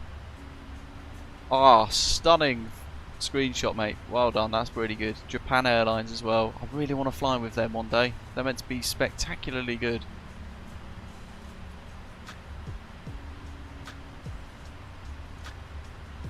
And yeah, we've got tower and ground online. Very exciting. We've got ATC on the arrival into Haneda. Cookie says there is a like shareholder with a lot of experience in IAG and understanding the company as well. He says, to be honest, he would cut his losses and get rid of Aer Lingus entirely. Their demands are outrageous and their actions are harming the long-term future of IAG as a group. I agree. Initially I was a bit on the fence of shrink the airline, no new aeroplanes go to it, which will help expand other airlines like British Airways and stuff.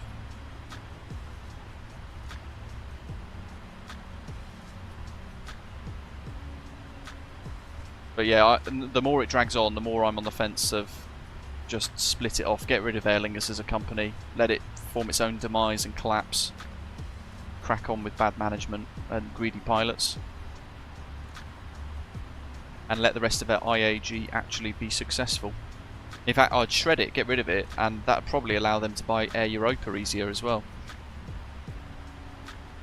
And that, actually, if I just thought of that on a whim, I guarantee the board's considered it. How's the fuel profile, Matthew says? To be honest, I haven't checked. Fuel. We've got AvBet coming up, 22.3. I'm just going to try and have a little look.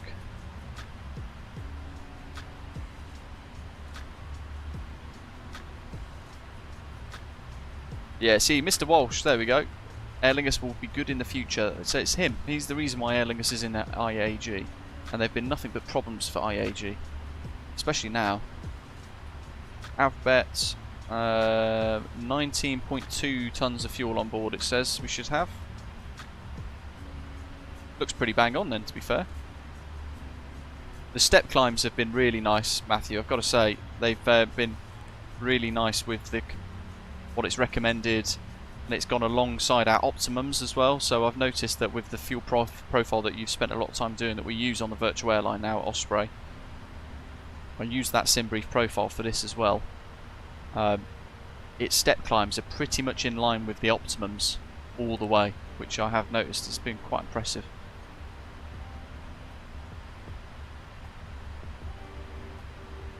If Ryanair buy Aer Lingus RAM, I guarantee Aer Lingus will collapse. If Ryanair buy Aer Lingus, they only want it for the slots. That's all it is. Nothing about Aer Lingus is compatible with anything Ryanair does. They'll just want the slots, and then they'll just collapse the company. Which would be really bad.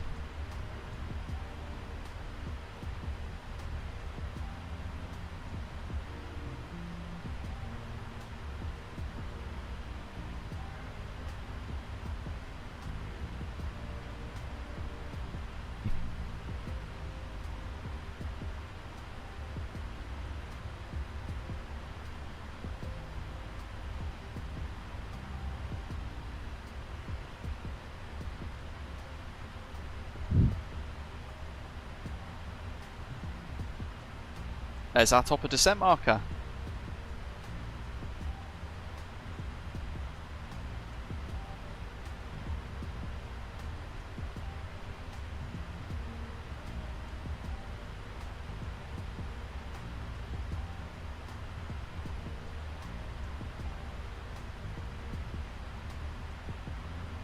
Yeah, I think the writing's on the wall, MPS for Aer Lingus.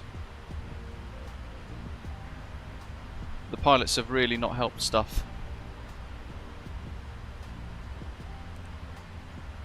I've put the arrival in yet, Doc says. Not yet, matey. Messi's there. So we go departure arrivals. RJTT arrivals. And then we're going to put the new arrival procedure in, folks. Which is via the Messen N. ILS 34 Yankee. ILS Yankee 34 right. ILS Yankee 34 right, there it is. Transition Kaiho. And we want the Messen N, the Night Star. Execute. Easy peasy.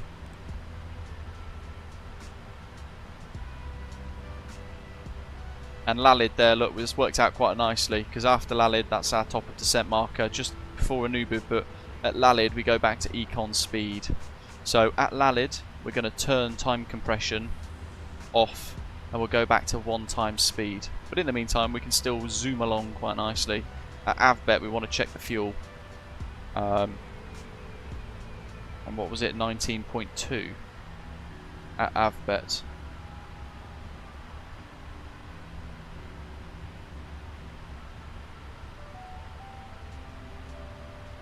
But if they do that, RAM, that'll impact the working people of Ireland, because they'll have to increase taxes to pay for a loss-making nationalised airline. Don't forget.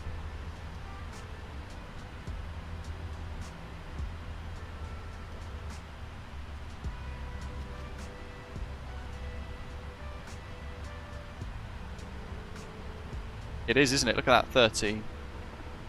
12. It's almost 1 mile a second. This time compression has been absolutely amazing to experience. And like we said earlier, and Matthew mentioned earlier as well, it allows now for us to achieve long-haul flights without us having to sit here for 14 hours, when most of us realistically don't have the time. So that's 20.1, and it said estimated 19.2. So slightly over, but that's pretty good. I'm happy with that. Oops. There we go. When's your next election, Ram, in Ireland?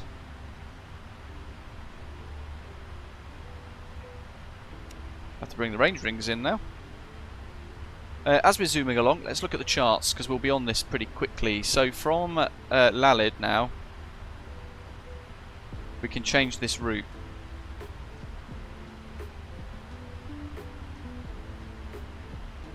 So I've got to take Pollux, Nogix, Porot. No, that's there. Where's Lalid?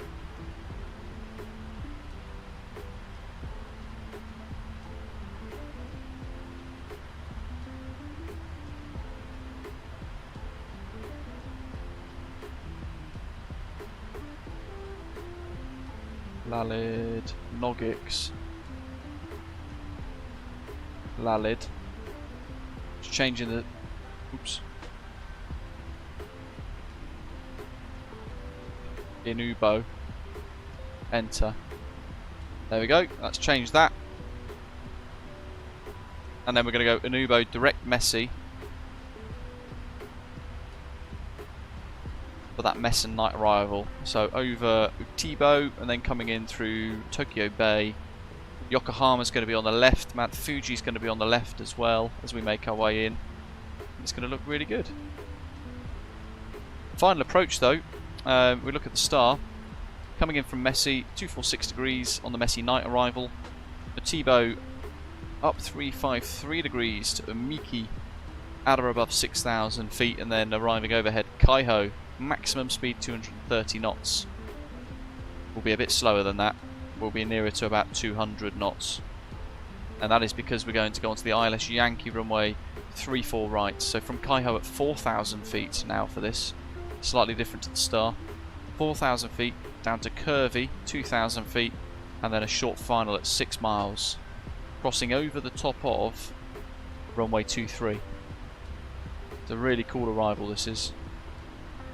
And to the left, up here, if I draw an arrow, we'll see Tokyo.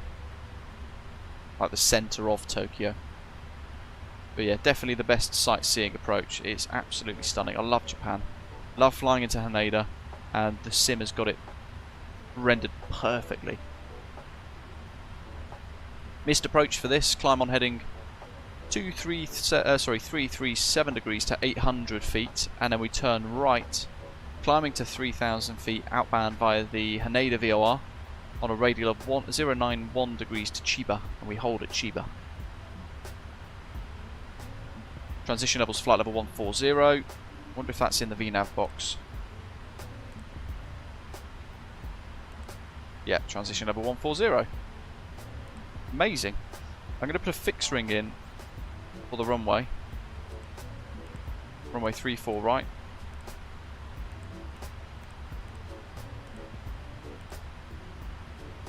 I'm going to put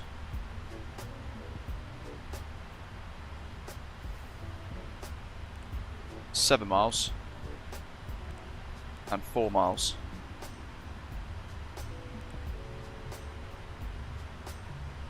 Top descent in 80 miles. So we're actually able to get a lot of this done already. We're going to go to our performance calculations. Performance tool. Landing en route. Import from OFP. And we're going to select 34 right. Import aircraft details and the weather. Calculate. That's auto brake 3.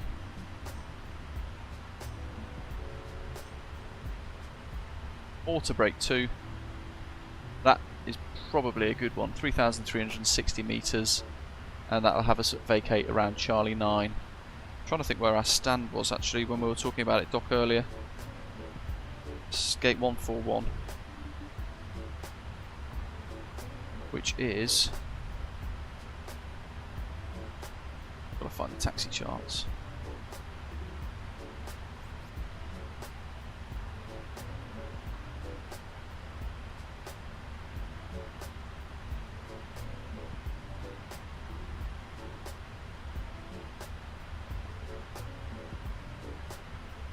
Gate 141. I can't see it on the charts.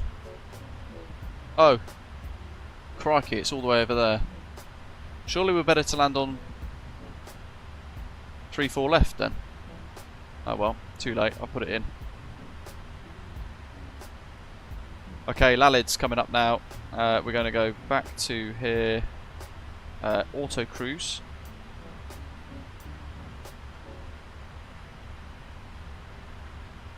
Lalid in 11 miles.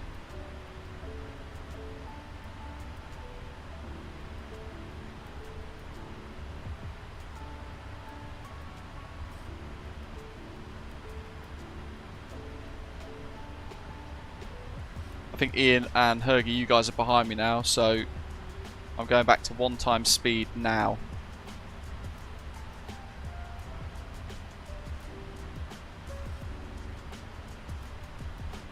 Reset. Auto time compression off.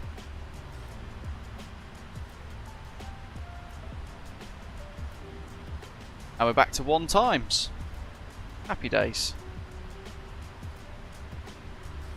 Because of this, we've just been able to nibble off like 4,000 or 5,000 nautical miles effortlessly.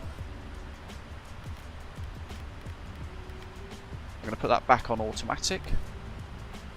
And we're going to set auto brake 2. Forgot the seatbelt signs have been on the whole time because of that turbulence earlier, and the logo lights forgot to turn off. Whoopsie. Oh well.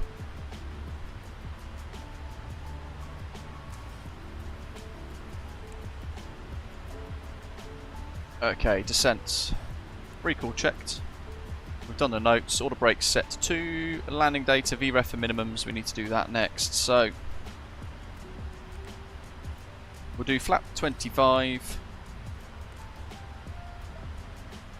147. In fact, I'll do flap 30, 139. That'll do. We need to do local QNH and all the rest of it.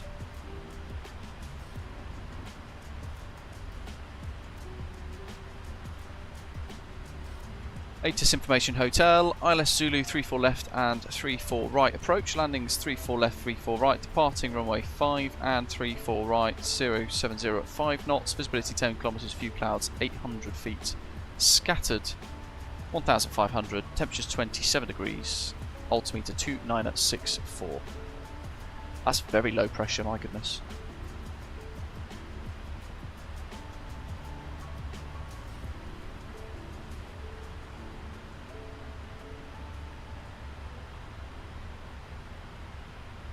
Hold on, has that gone to 2864? Jeez.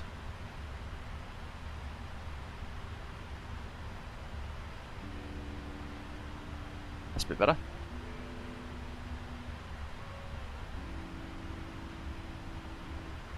$2964. And there's our reset MCP altitude. Gonna flick the collar to 1000 and bring that down. I'll set 12 for now. Approach briefing complete. Descent checklist completed. I'm going to tick that anyway. Approach. And get the landing page ready.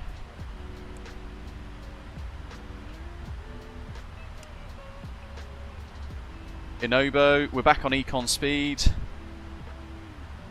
It's part and parcel of the same thing, Flying Cube.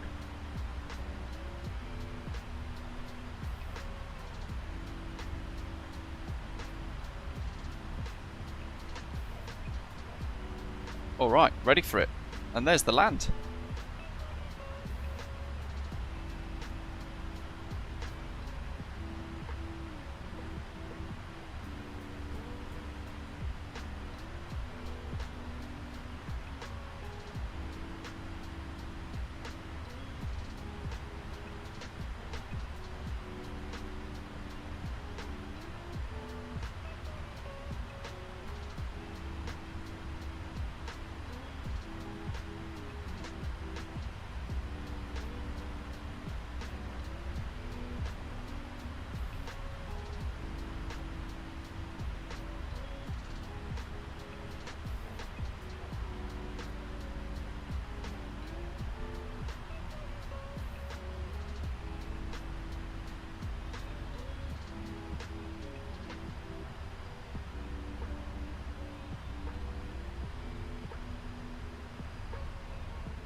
Doc says we've got approach online. Top of descent's active.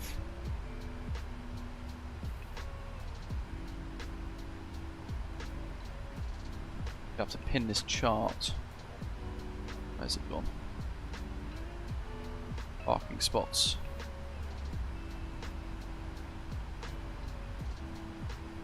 I bet he gets. I reckon he's going to give me 3-4 left. You know. I'm going to prep that as well. Got to do the minimums next as well.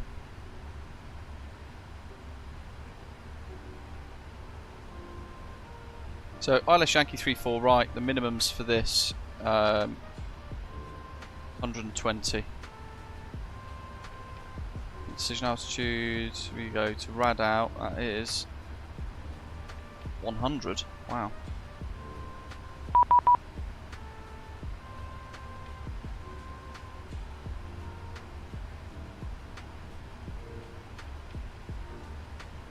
Fly the plane first, then I'm going to look at the radio. 11901.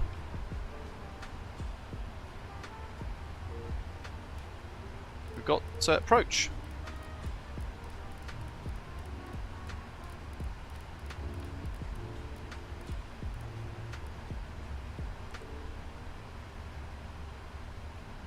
That's all set, that's all good.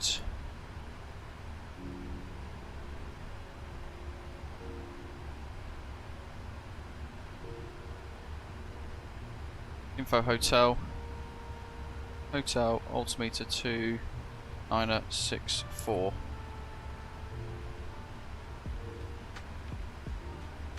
Tokyo approach, good evening. I'll nip on 107 Alpha Heavy with hotel descending flight level 300 in Ubo.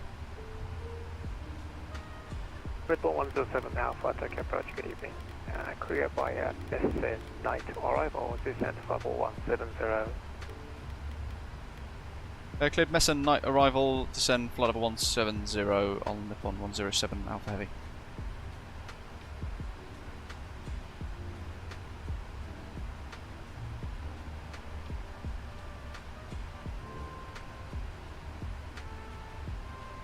Tokyo approach, on Nippon 2472 Heavy, flight level 380. You guys behind, just double check, make sure your sim rate's gone back to 1 times. And don't forget folks, give us a little like if you're enjoying today's video as well. Clear by Mesa night arrival, descent level 170.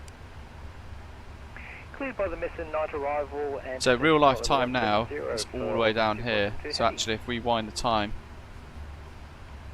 because the sim rate's played up, so what we'd have to do now is kind of mimic the fact that we're arriving into Tokyo in the evening now, 10 hours after we departed, whereas the sim's actual time has stayed the same, hasn't really changed.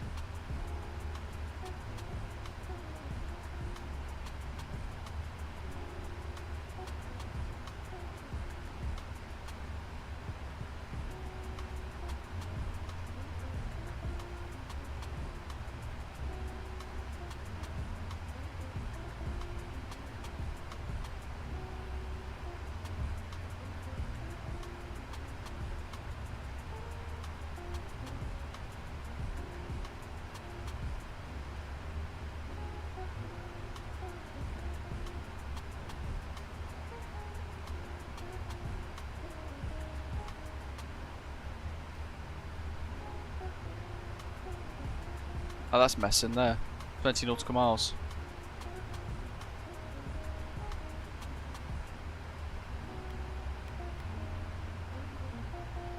ATC hasn't given us a runway yet, Hergy.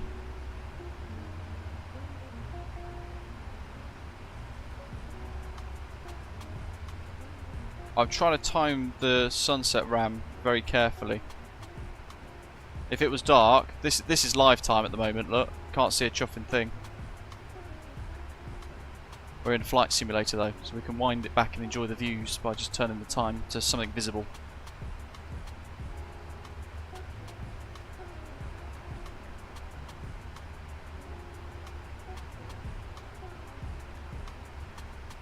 How impressive is that AutoCruise time compression feature? So good.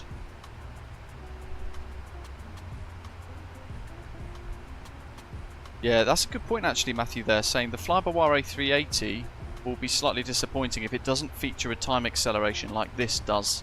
The bar has been set and it has been set high. Yeah, that will be a really important feature in the A380 actually, which they definitely need to consider bringing in. Otherwise, we would never do these sorts of flights. Albapina, bonjour. 107 Alpha, descent 10,000. Send 10,000 on the phone 107 heavy. Tokyo approach, Japan 87, Flutter 360, information hold. Japan 87, Tokyo approach, good evening.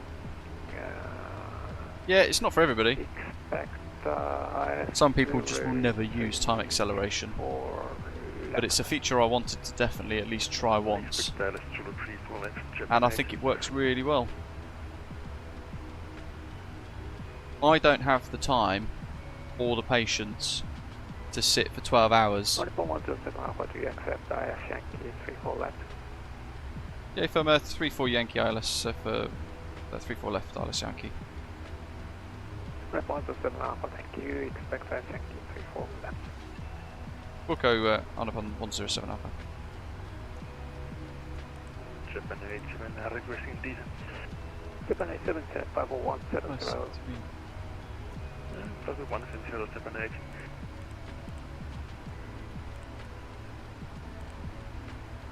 Okay, it's done that. I knew he would. So change of runway.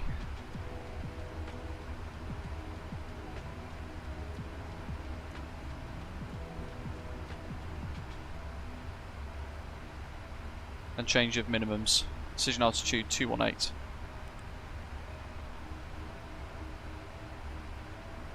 Reset. Which hasn't reset, bizarrely.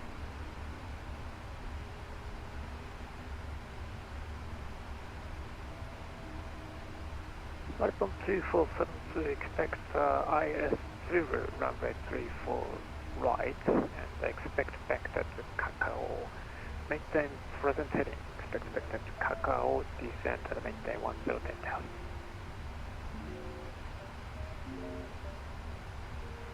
Somebody's just been given the Zulu. Correction, was that fair on upon 2472? That's correct, you're upon 2472, you expect ILS0 runway 34 right approach.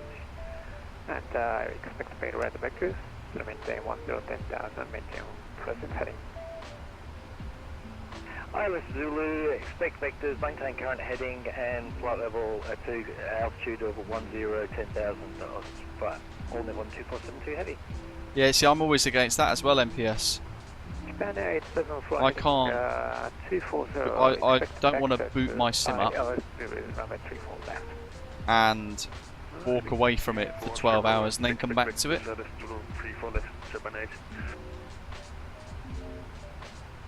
Yeah, we're in nighttime curfew ops stock, which the VATSIM Japan folks try and replicate really carefully.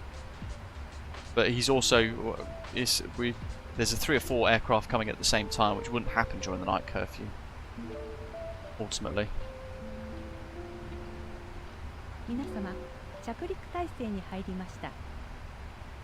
シートベルトをお確かめください。 Still got the charts on. お使いになった座席の Through リクライ transition. ニングとテーブルなどを元の位置に Right, to low down you お戻しくだ go. さい。手荷物は前の座席 Send の via 下 star にお入れ 4000 on くだ if さい。 107 now. 化粧室のご使用はお控えくださ It's い。 been ages since we flew into Japan. Ladies and So excited. gentlemen. I love it. We are now making our final approach. Please securely fasten your seat belt. Please return your seat and table to the original position.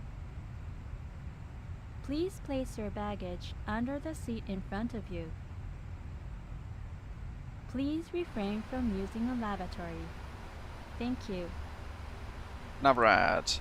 Treble 11 IHA 337. 1.2473, if able, increase rate of descent to 10,000, no speed restriction. Performance tool. Increase descent to 10,000, no speed restrictions for Orbicon 2472 heavy. 3-4 left.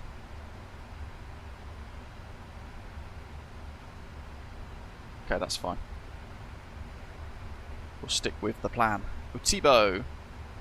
Okay, turning in.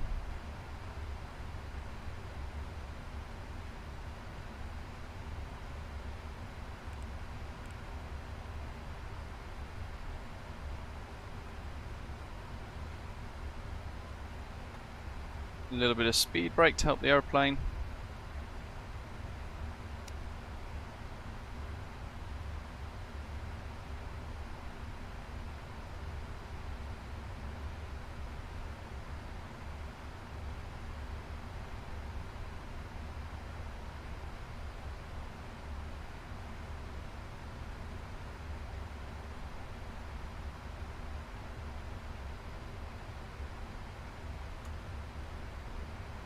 And retracted.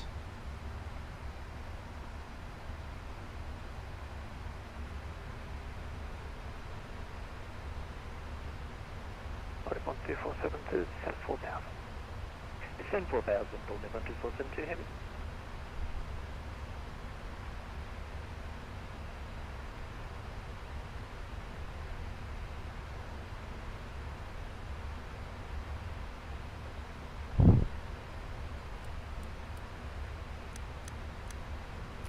Lights, signs.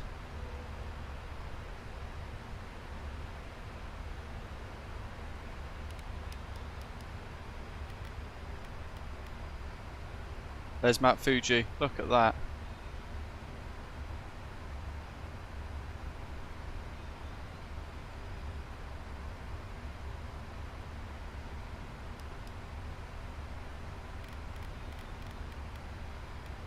Set 220, minimum clean.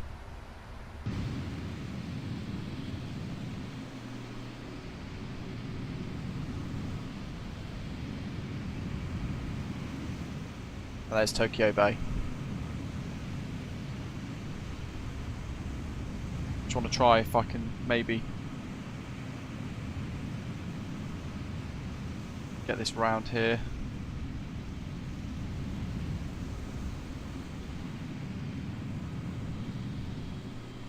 How's that for a screenshot?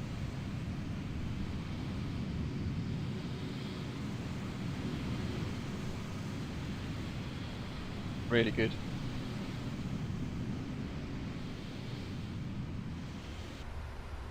Doki 4.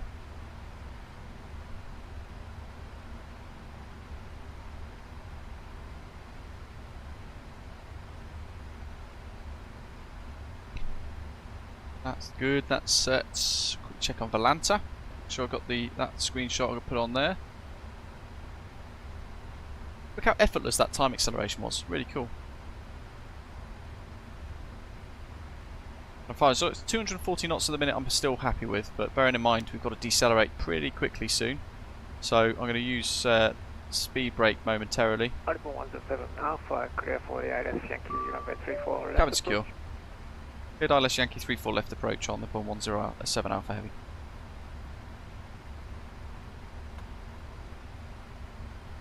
Okay, speed brake. Back out. Parking brake is off. That's all good. Rudder trim, aileron 00. Overhead panel's good. That's all set and checked. And fuel is good. 16.1 tons. Loads.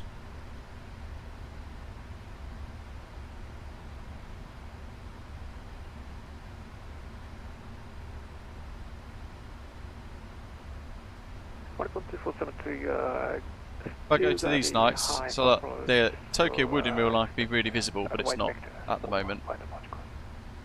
White vectors for... But don't forget, we've got a lot of cloud as well. But Mount Fuji is just stunning. 10,000 to Japan Air.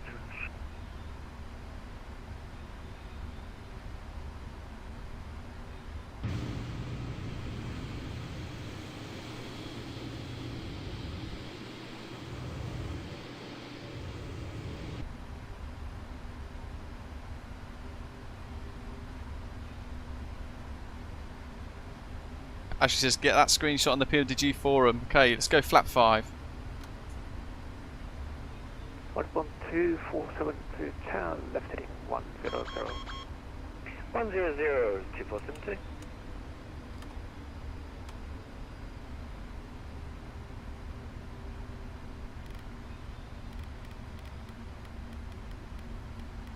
$200.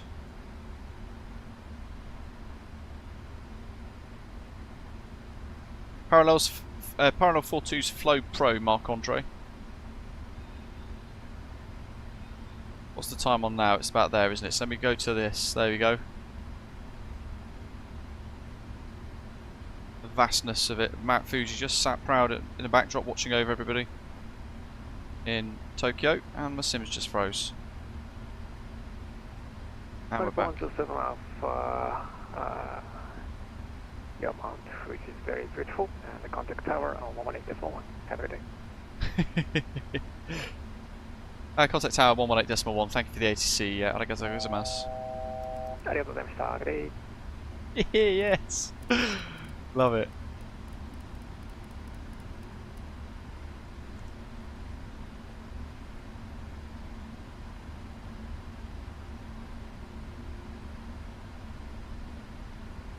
Haneda Tower, good evening, Al Nippon 107 Alpha Heavies at Kaiho 4000 inbound for the Isles, Yankee 34 left. Al Nippon 107 Alpha, Tokyo Tower, runway 34 left, clear to land, wind 0806. 34 left, cleared to land, Al Nippon 107 Alpha Heavy.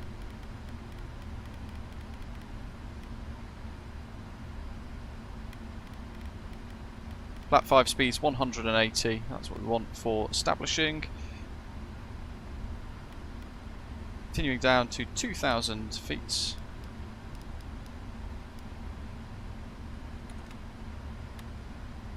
Should be now flat 15.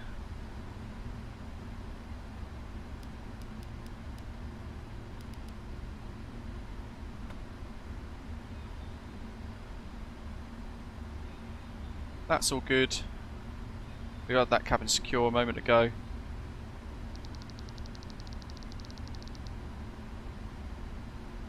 Gonna pop that to lower the screen brightness.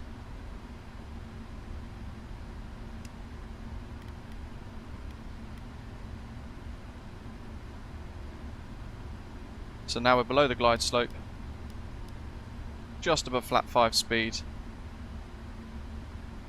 1400 foot per minute. That's all good. Slowly retract that speed brake. 1000 foot per minute, that should do us nicely there. Happy with that. Auto brake 2. Okay, speed brake now armed.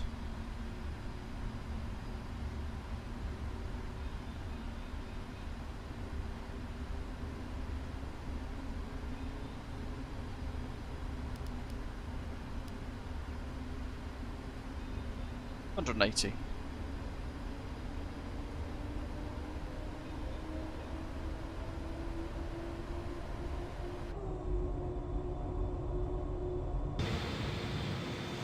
Not far to go. One more turn. Back in the flight deck. Got to focus now.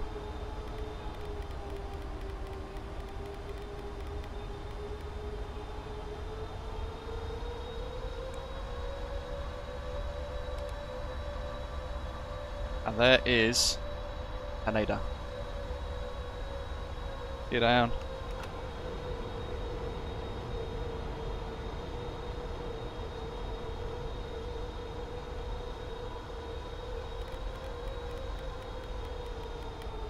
$160.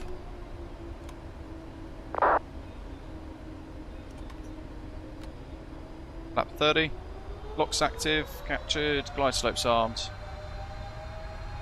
Selecting 25 glide slopes now alive.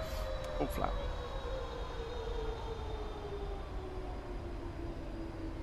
So VREF 139. 144.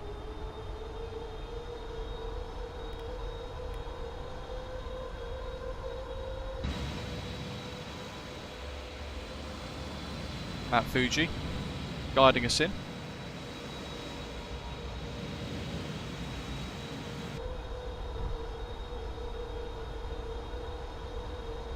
Coming up to 4 miles now.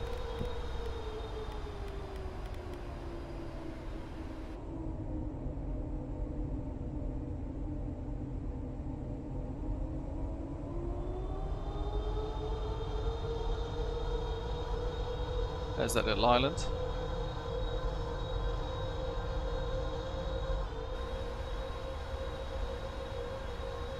Ah, yes, look at that. Down and green, flap 30 green, auto brake 2, speed brake armed.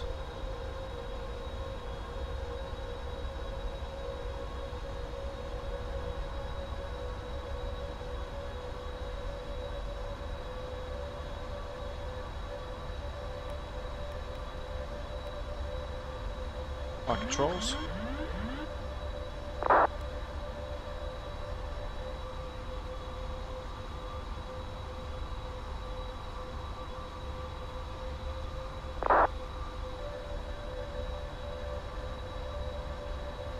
Love Tokyo. So happy to be flying back in here as well. Big thank you to VATSIM Japan with the controllers today as well. It's really great to have some Japanese controllers online. I have to focus on the landing.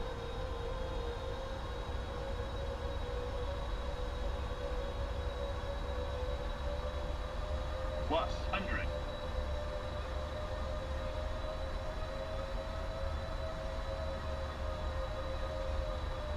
Minimums. Continue. What a view. 100. Looking ahead. 50. 30. 20. 10.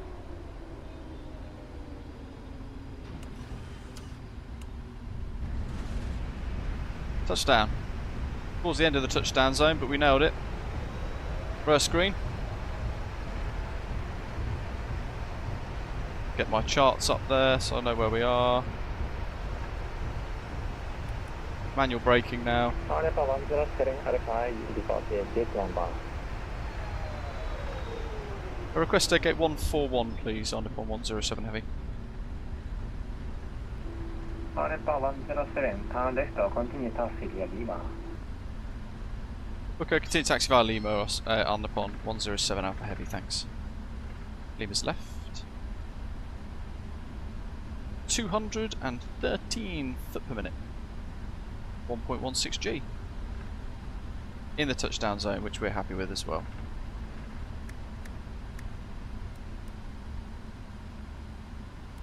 Strobes, sort out my charts.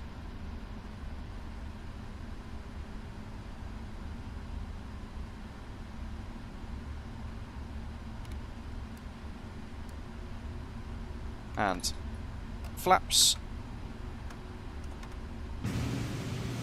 And spoilers.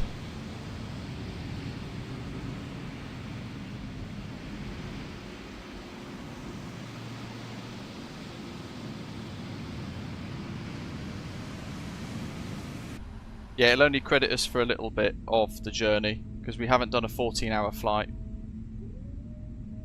Hey, look at that though. I'll nip on A380 over there. Little teaser.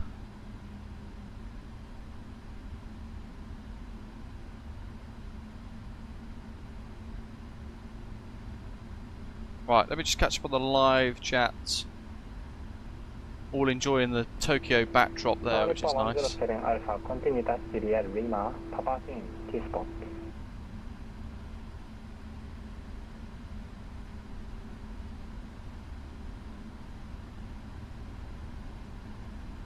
Continue taxi via Lima and Lima 13 on the Nippon 107 Alpha Heavy.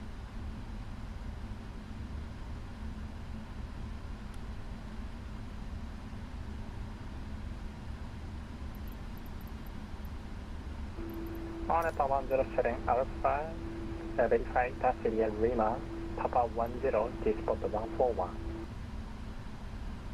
Continue taxi Lima, Papa 10, get 141 on the Nippon 107 Alpha.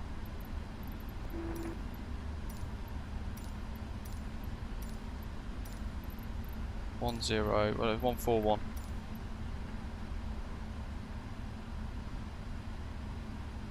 Which is there.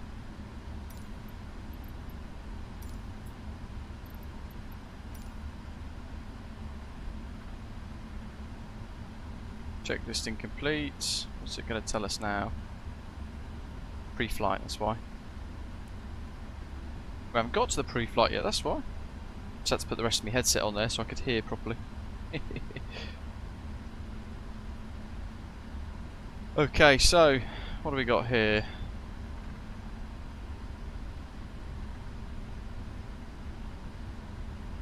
Papa 10141, there it is. So we're going to go up here, APU start.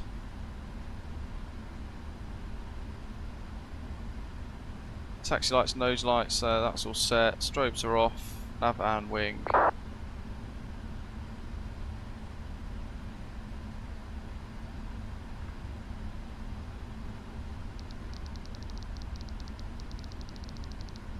Papa 11. Haneda Tower, good evening. All Nippon 441, ready to check. All Nippon 441, Tokyo Tower, 5 ahead.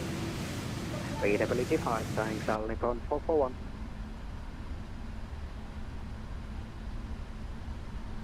I've never parked at this terminal before. Is it the old Nippon terminal? And don't forget, we're going to get to see what we've got on New Sky as a landing kind of deduction as well.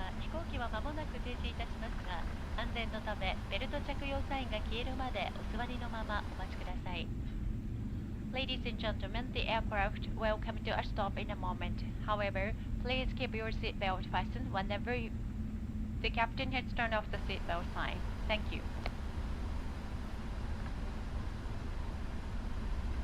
Tower Konnichiwa, Nippon 441, information Kilo Gate 15, request Alpha clearance to Hong Kong asphalt.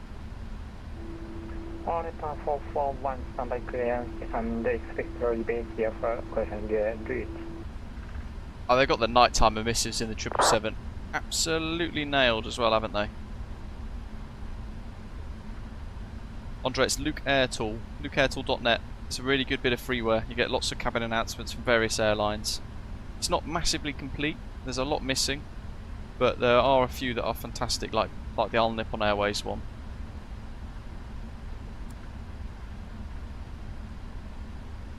There's our gate. Taxi lights off. Is it Payware Haneda? No, but it's got a freeware enhancement. Heavy ILS Zulu for runway 34 right.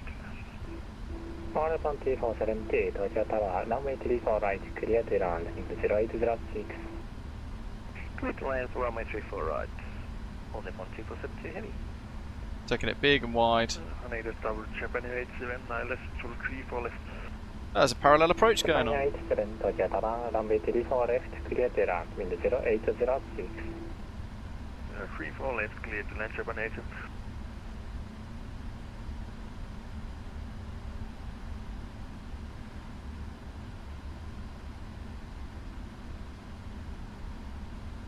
I was going left and then he told me to go right. There we go.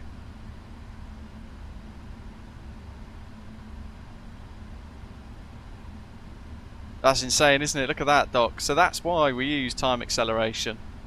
The real flight took off 4 hours before we started our stream, and it's still got 3 hours to go until it lands. Tokyo Tower, Japan Air 977, konbanwa. Japan Air 977, Tokyo Tower, konbanwa, go ahead. How much closer do they want us to go? Japan Air 977, request I'm active Kagoshima information, India, stand 70. No, we're parking here, that's ridiculous.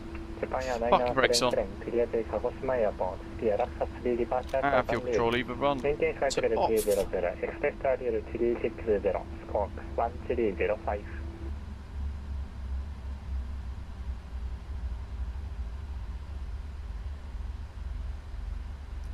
Clear to Kagoshima Airport, asphalt via Laksa 3 departure, initial climb flight level 300, squawk 1305, Japan Air 977. Set Japan drops. 977, initial flight level 200. Initial And flight level GSX. 200, Japan Air 977. request Japan deboarding. 977, departure correct, departure runway 05, deport amenity. Disarm. Will open. Entry to And the car goes. Runway 05, Japan Air 977, will report when ready. Right, let me just quickly reset the drone camera.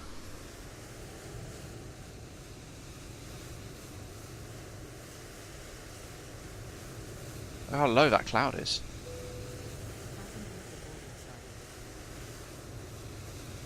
Big old island there. Here he comes. Look at that light coming into view. Epic. No, I don't want that.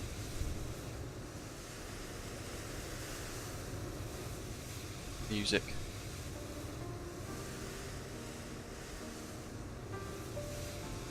While he's on final there, we're going to go on to onto New Sky. Sorry, we're going to have a little look to see what we got as a penalty for using time acceleration with our virtual airline.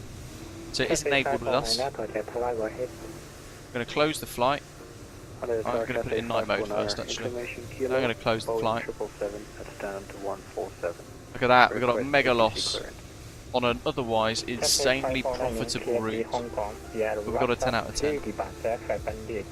There's my one criticism with New Sky is the fact that I think the time acceleration is a little too severe. I think you should still be able to make a bit of profit. Clear to Hong Kong via the Lexus 3 departure. But that's my opinion. I don't think the other VAs or the developer Robson give enough of a damn to actually fix it. But I don't know, what do you guys think? There's the dual approach.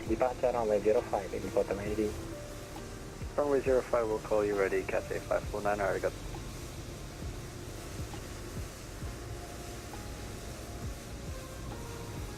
Japan Air 977, request start and push. Japan 977, push to runway 05. Yeah, it's too much of a loss, isn't it? It should be, ultimately, 3 hours long, should be 3 hours worth of profit as an equation within the sim. Not, well done for accelerating time, you've still completed a flight and got a 10, but we're going to deduct $50,000 loss because you accelerated time. So, you know, some people like me don't have the time to do a 16-hour long haul or a 14-hour long haul. Sim Pilot, thank you, welcome. First super chat on a live stream, appreciate it, mate. This is an awesome stream. Love San Francisco with a downtown outlook into mountainous terrain and the descent of Japan. Thank you very much for the super chat. Very generous of you. Appreciate the support, mate.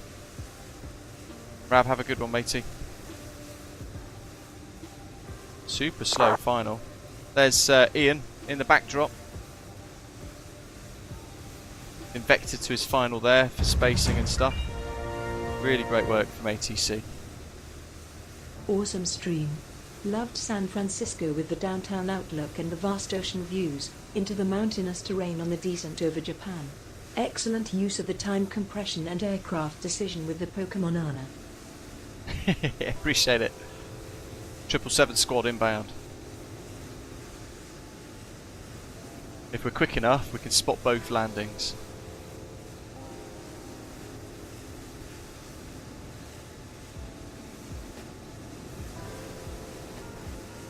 Japan Airlines, Turkey, lovely touchdown.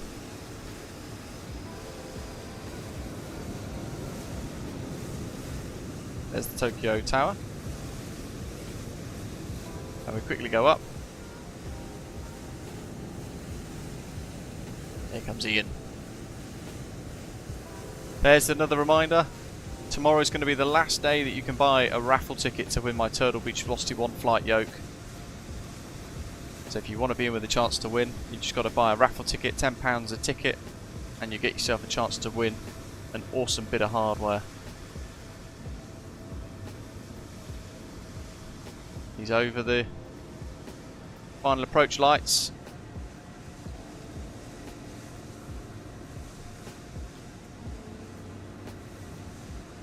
It is indeed Yamato. Over the threshold.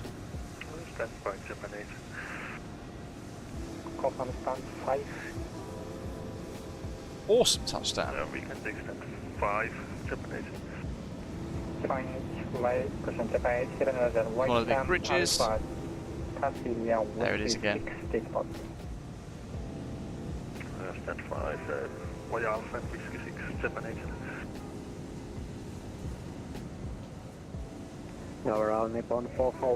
Yeah, good spot. Where is it? There's Tokyo Sky Tree. Sorry, Tokyo. That's the Tokyo Tower there.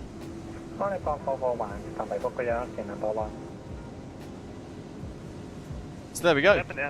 Big thank you to our air traffic controllers today. 4 hours, blocked start to finish, from San Francisco to Haneda.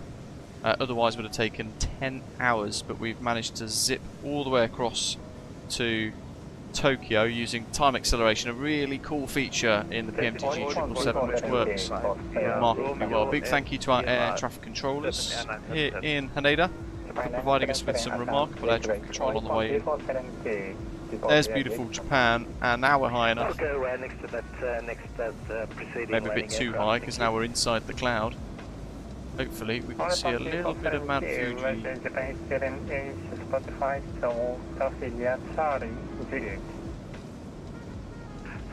in the backdrop. A little bit too far away. Keep you on the channel. Tomorrow we're going to plan another stream. Not sure what it's going to be. Potentially we might do Athens to Heathrow in the 777 again. We might fly one of those really cool Atarian liveries, Boeing 777s from flightsim.to. Definitely worth checking those out with custom cabin and all sorts of cool stuff. But yeah, in the meantime, as always, big thanks to all of you for tuning in, watching. Hope you've enjoyed the stream. Hit like, hit subscribe if you've not done so already. Go check out the PMDG 777 tutorials that I've done on the channel if you want to learn this wonderful, wonderful aeroplane in MSFS. But in the meantime, as always, arigatou gozaimasu for watching, and I'll see you tomorrow. Take care. Taxi by Charlie and Juliet, followed JL 87 for